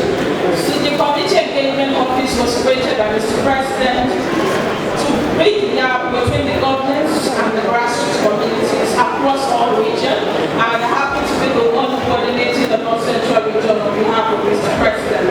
Guided by the vision of inclusion, collaboration, and sustainable development, my office has launched a transformative program and critical challenges to amplify the voices of the citizens and foster community-driven solution. I'll just make a reference to an important point which I think is needed for this working. Social cohesion is one of the important determinants of peace, of peaceful coexistence in our nation, and we're working collaboratively with all the states in the North Central in strengthening peace and social cohesion in Nigeria. We don't want a country that is being divided based on tribe or religion, but we want to stay together as one to protect and also fight the criminals who are causing insecurity in Nigeria. Through this media, we have created stronger bond within and across groups. Our fostered greater trust in the institution of government. We are reinforcing and promoting social cohesion as a need for integral part of our government policy and civil society engagement in communities as well, where multiple identity groups share geographical space. It is even more important where there is a history of recurrent concepts of violence, conflict, mistrust, and segregated communities between different identity groups and citizens, one of which is Plateau State, which we are also trying to strengthen social cohesion and maintain peace for community of diverse group and interests, so then to stay together and live peacefully. On this note, I want to also end by saying community engagement is a critical arm of this government in achieving a sustainable peace building outcome, as it involves active participation of local community in designing, implementation, and monitoring of peace program. Nothing for me without me, based on the UN declaration that leave no one behind. So community engagement ensures that people who are part of peacekeeping are at the central point of this. And in doing that, we have also launched the National Community Engagement Framework, which Mr. President will be launching soon. We leverage on the bottom of our approach to governance for any intervention of the government or federal government. The people who are involved should be at the center stage of that. And I will end with an African proverb, Ubuntu. I am because you are. God bless the Federal Republic of Nigeria.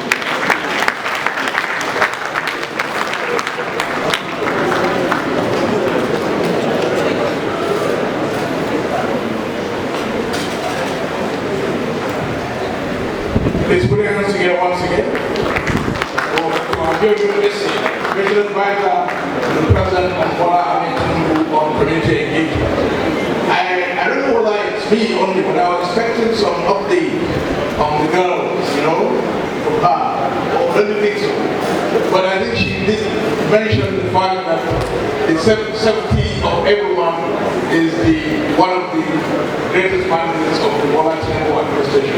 Please put your hands together for the administration and the co-administration advisor. At this point, the CEO Africa Technical Group, if they are ready, they will be playing for us a very short 10-minute documentary, which is titled A Vision for Peace.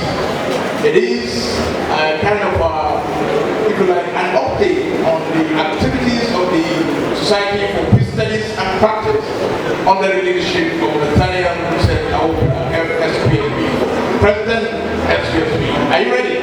Please, let's go ahead. Take a look and take a listen. Thank you. Please put your hands together and watch what we have to do.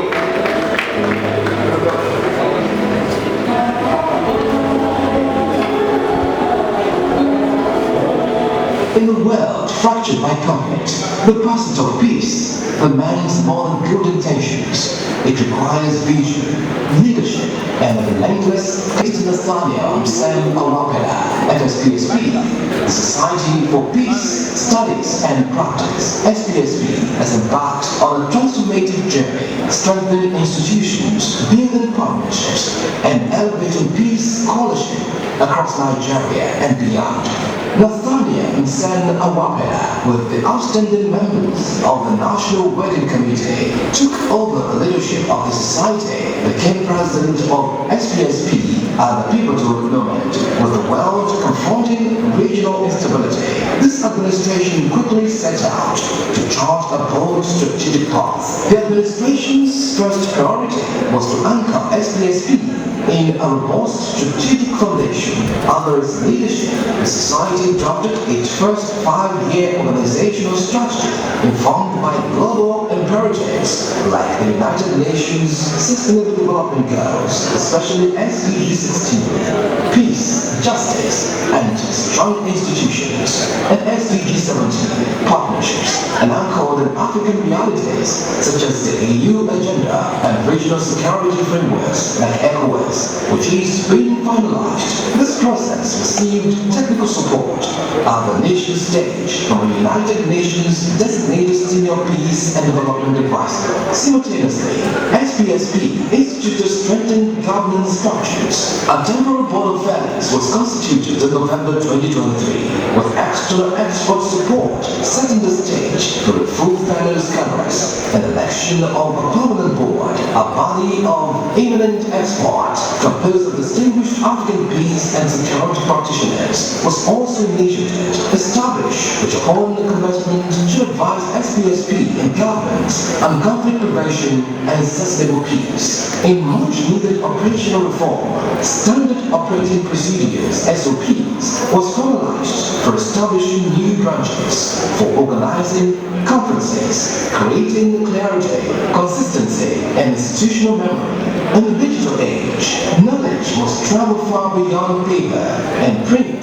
Under the administration, SPSP's entire journey, archive from 2017 to present, was made globally accessible through a dedicated website. Even the Society's first scripts, in honor of IGP Coyote Adeolu Egbejo, was published by Extension Publishers and made available on Amazon, opening SPSP scholarship to a global audience. SPSP extended its reach significantly. New branches were launched in Sierra Leone, June 2023, and Cameroon, Central Africa, March 2024. In Nigeria, talks progress for branches in Anambra, Ebonyi, Imo, Enugu, and Borno, while long-standing issues in Rivers and Abuja were resolved to enable transformation advancement of the branches. Branch elections were also successfully held in Abuja, Adamawa, Anambra, Benue, Kwara, and Rivers, all guided by newly introduced branch guidelines and SOP training. A hallmark of this era has been the deepening and broadening of partnership across academia, security, civil society, and government, like MOUs with the Nigeria's Defense Academy, University of Ibadan, Al-Ikma University, and the Historical Society of Nigeria, collaboration with International Alert, National Open University of Nigeria, NOUN. I go on all of those, please put our hands together and appreciate all the recipients, persons, eminent persons that we have here, and those who are not here, who have been nominated for the SPSP Fellowship Award. Please put your hands together for yourself. The nominations are broken into 6 categories. 1, Hall of Fame. The second, Distinguished Ambassadors of Peace Education, which is reserved essentially for peace scholars. And the Distinguished Ambassadors of Peace Practice, which is an award of fellowship reserved for peace practitioners. There is also the Distinguished Fellows Award, and then we will have the outstanding 2024 fellowship awards and fellowship by membership grade. May I, at this point, warmly welcome back to the podium the Chairman, Board of Trustees of the SPSP, Professor Suleiman Elias Ogoro, and of course, Mr. Nathaniel Awo, fellow SPSP, President of the SPSP, come over to the podium, and of course, the Secretary General, SPSP, Dr. Ondana Wadi Yusuf. These gentlemen are requested to please come over because they will be administering the fellowship induction. We will be giving out the fellowship in this order. I will just roll out or announce these following names. They should all be on standby. We'll start with them. First is Chief Bisia Akule, the Pro-Chancellor and Chairman of the Governing Council of the University of Ibadan. No, not yet, sir. I just mentioned it. The second recipient of the fellowship will be CGI Penny Nanda, the CD of the Immigration Service. And thereafter, we will have Professor Okufemi Bado, former Vice Chancellor of the University of Ibadan. And then another former Vice Chancellor, Professor Abdul Edel Tori, Olaika, former Vice Chancellor UI. Another distinguished scholar from UI will be Professor Ephraim Lucas, Dean for Guidance School, UI. And thereafter, we will have Dr. Abiodun S.A. Department on Community Engagement. After those awards, we will have Professor Antonia Tai, and then we will now go international and present awards, fellowship awards to our representatives of SPSP in Sierra Leone, in Central African Republic, and others in that order. So once again, let me warmly invite to the podium the President SPSP and the Chairman AOT SPSP. They will be taking us along and do the necessary administration of and the induction of fellows 2025 at this 2025 AGM of the Society for Peace Studies and Practice. Distinguished President SPSP Sir. Please put your hands together for him.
The executive Secretary General is requested to bring all the paraphernalia on board.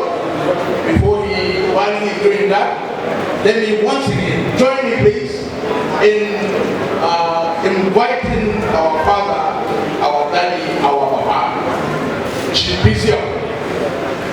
Please put your hands together for him.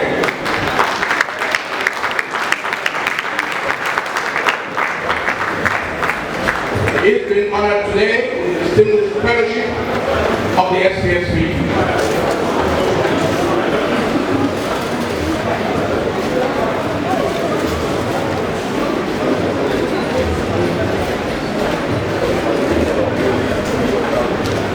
Can we now all remain seated?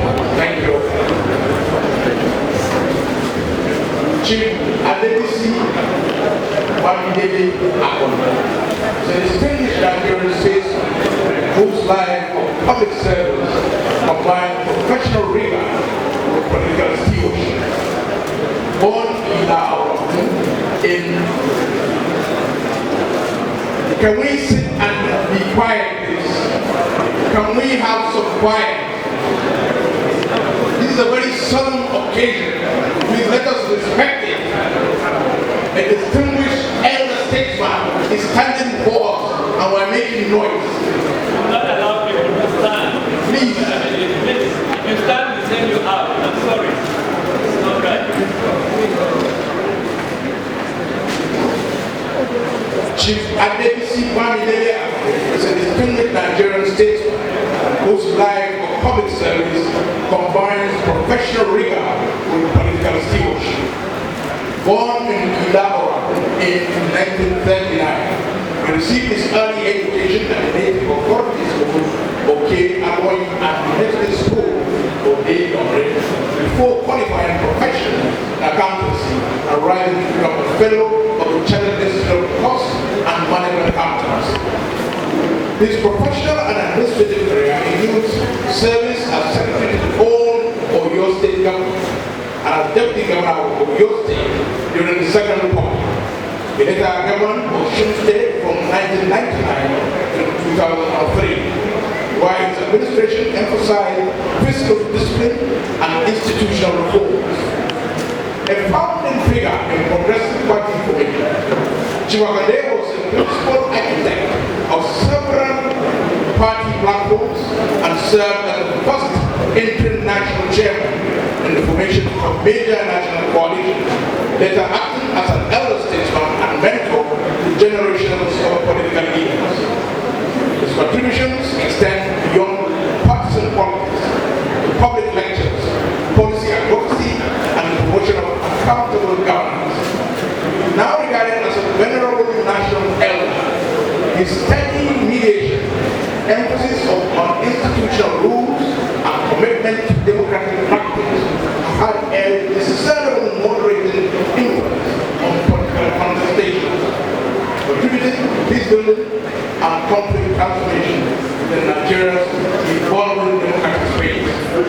Please, I present to you Chief Bisi Akande, distinguished Nigerian statesman whose life public service combined professional rigor with political stewardship, with the award of Fellow of the Society for Peace Studies and Practice.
Our next recipient, put your hands together for our next recipient. CGI Kenny Nana Nanda.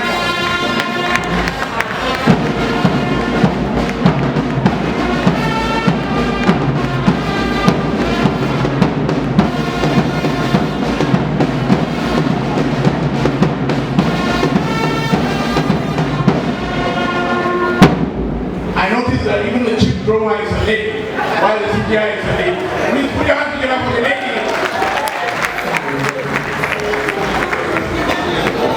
Kemi Nana Nanda is a versatile, innovative, and service-driven leader. Can we stop the music?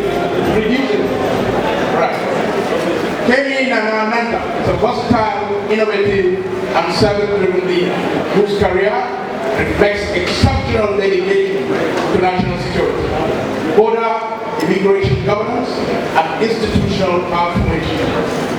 Appointed as Substantive Controller General of the Nigerian Immigration Service on the 1st of March 2024, she has demonstrated visionary leadership in advancing modern border management systems, strengthening identity integrity, and enhancing the operational efficiency of the Nigerian Immigration Service.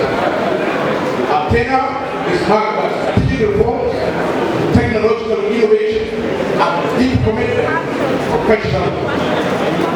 Our innovative achievements include the establishment of the Bola Ahmed Tinubu Technology and Innovation Center, full automation of passport issuance, integrated with ICAO, PKD, PKI, the rollout of e-visa, e-border systems, deployment of e-gates at international airports, and integration of the command and control data center with NIAS and Interpol, 124/7.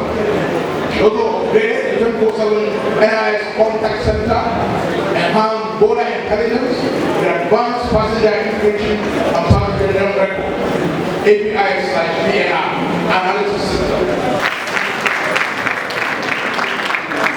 As the year past chairperson of the ECOWAS X of Immigration, she championed the regional cooperation, policy harmonization, and collaborative approaches to transnational security challenges, solidifying her reputation as one of West Africa's most influential voices in the border and migration governance. Our service exemplifies excellence, integrity, and an unwavering commitment to national and regional peace and security. CGI Kemi Nana Nanda holds an MSc degree in international relations and strategic studies, and an MBA and certifications include the Women Transforming Leadership Program of the University of Oxford, Said Business School, Entrepreneurship, Leadership, and Succession Planning.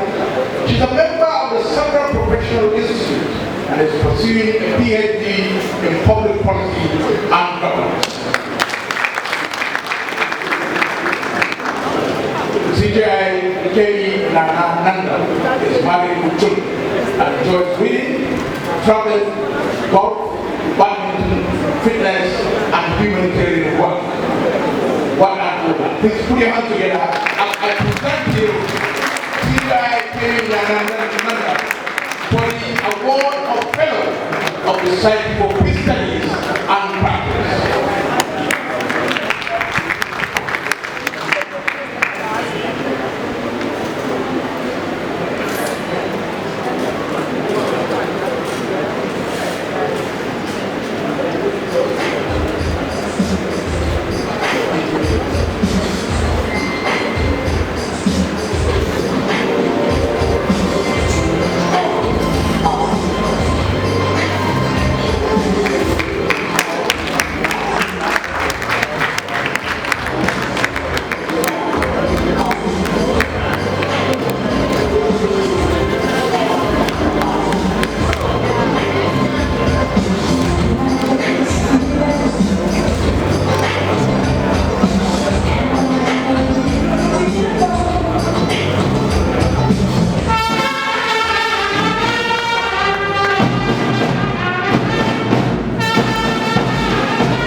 chairman received his 2024 Fellow of the SPSP Award.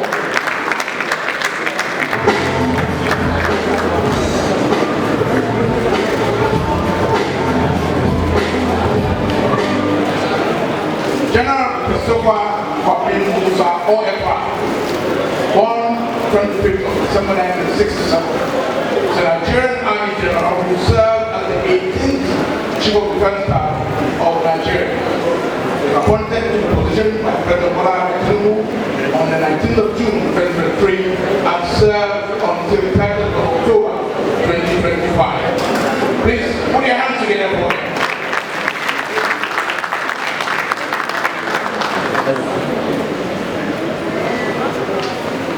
They have already told us he was born in Sokoto. That time it was under the Northwestern State. Sokoto was then Northwestern State along with the present Niger State. He hails from Dangote, Southern Kaduna State, Nigeria. And in 1974, Musa attended Marafa Nambaba Primary School in Sokoto and left to Modern Primary School Orowa Road, Sokoto in 1978. Where he remained until 1980. He then underwent vocational training in Gumi, Sokoto between 1980 and 1981.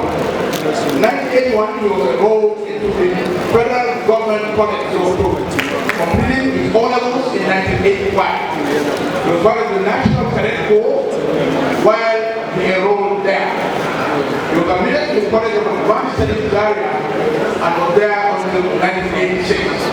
In 1986, General Musa was enrolled into the Nigerian Defense Academy, where he obtained a Bachelor of Science honors on graduation in 1991 and got commissioned into the Nigerian Army as a second lieutenant.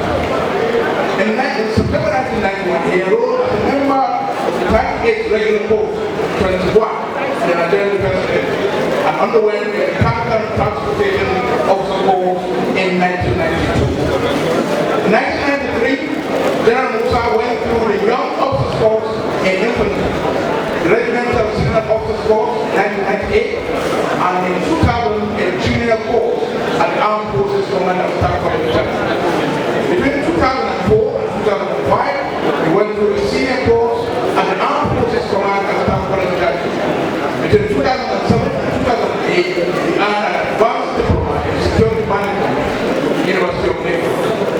Between 2012 and 2013, General Musa obtained an advanced diploma in defense and strategies course, Masters of Science, Military Science degree at the International College of Defense Studies, National Defense University, Changping, China. In 2017, Musa went through a combined joint and land component command course on leadership at the U.S. Army War College. He has had several awards and several accolades. Today, we are presenting to him the award of Fellow of the Society for Peace Studies and Practice, SPSP. Please put your hands together for General Christopher Musa.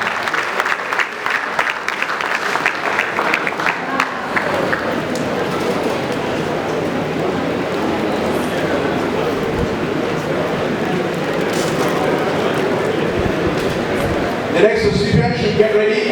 Professor Olufemi Mario, former Vice Chancellor. I beg your pardon. We want to take our visitors first. I understand we all want to correct their flights. So we will follow Dr. Abiodun SA. SA is the President of Community Engagement to stand by.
January 3rd, 1986 in Oyo Town, Nigeria.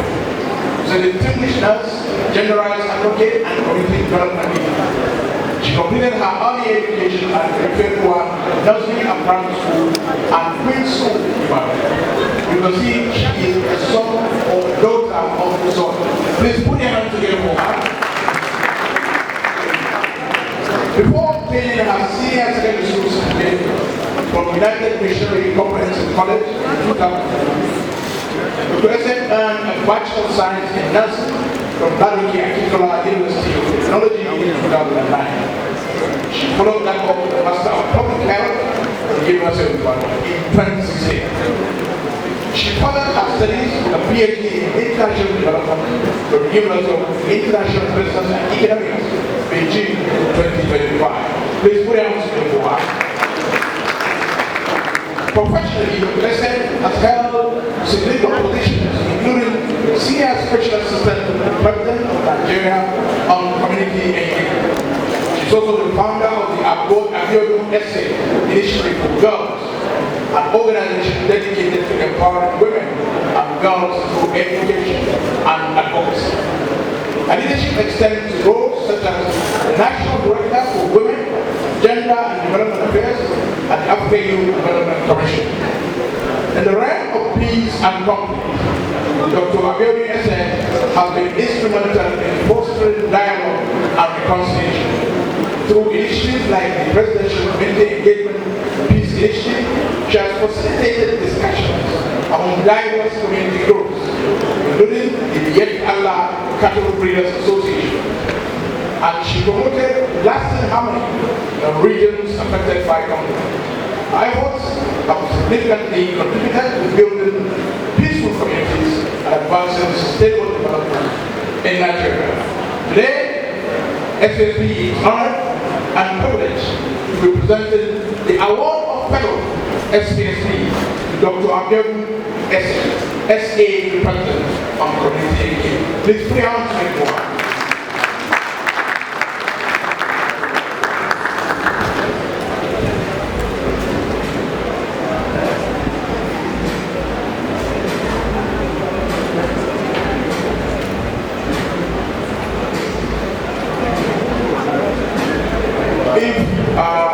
Emeritus Professor Olufemi Mario is here. Please let him stand by. Thank you.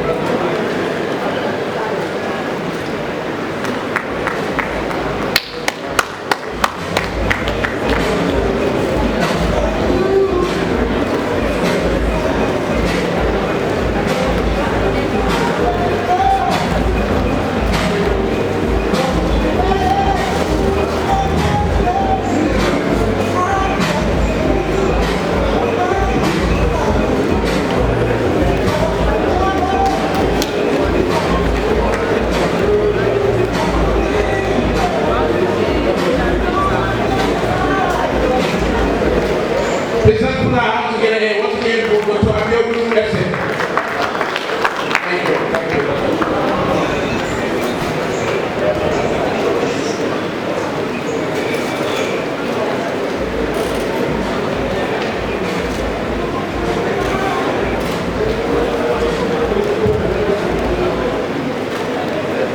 Please put your hands together for Emeritus Professor Olufemi Mario, Fellow of the Nigerian Society of Engineers, FAS, FAENG, FNIMN, ECHE, DSC, Honoris Causa. But you would agree with me, we are running out of time. And because of that, unfortunately, the rich citation that I have of Professor Mario won't have to be inside. I will have wished to read it myself because I like scholarship. But it will be circulated. So without much ado, we'll only call the names and present the awards. We start Emeritus Professor Olufemi Mario, former Vice Chancellor, University of Ibadan. Please put your hands together for him. He's been presented with the fellow of the SPSP. And the next person should stand by and start coming. Professor Eben Olayinka, also a former Vice Chancellor of the University of Ibadan. He will say, Professor Ephraim Lucas, Dean Postgraduate School, University of Ibadan.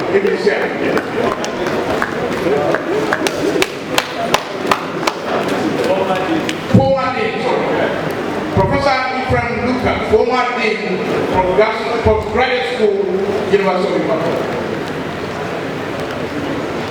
He's not here? He's there.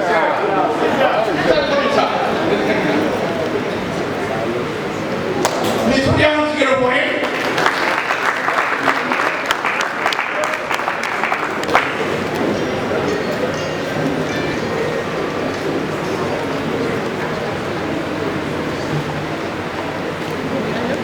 Our next recipient is Professor Ephraim Lucas, former Dean Postgraduate School, University of Ibadan.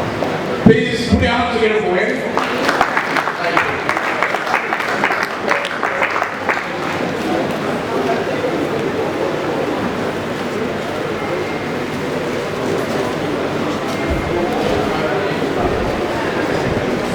Professor Antonia Kaye, who is Simbine, should please be on standby.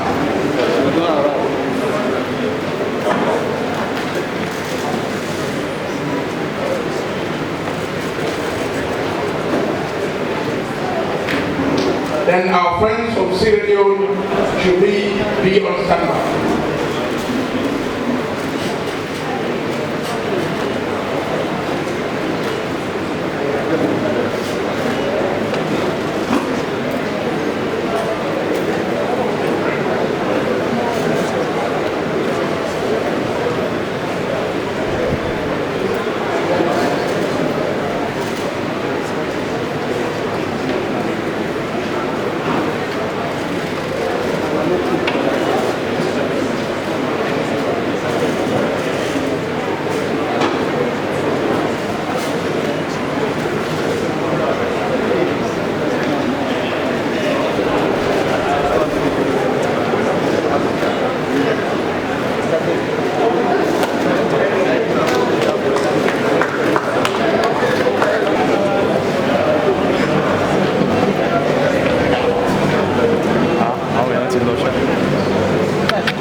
Next is Professor Olayinka Ramota Karim, Vice Chancellor, Fountain University, Osogbo.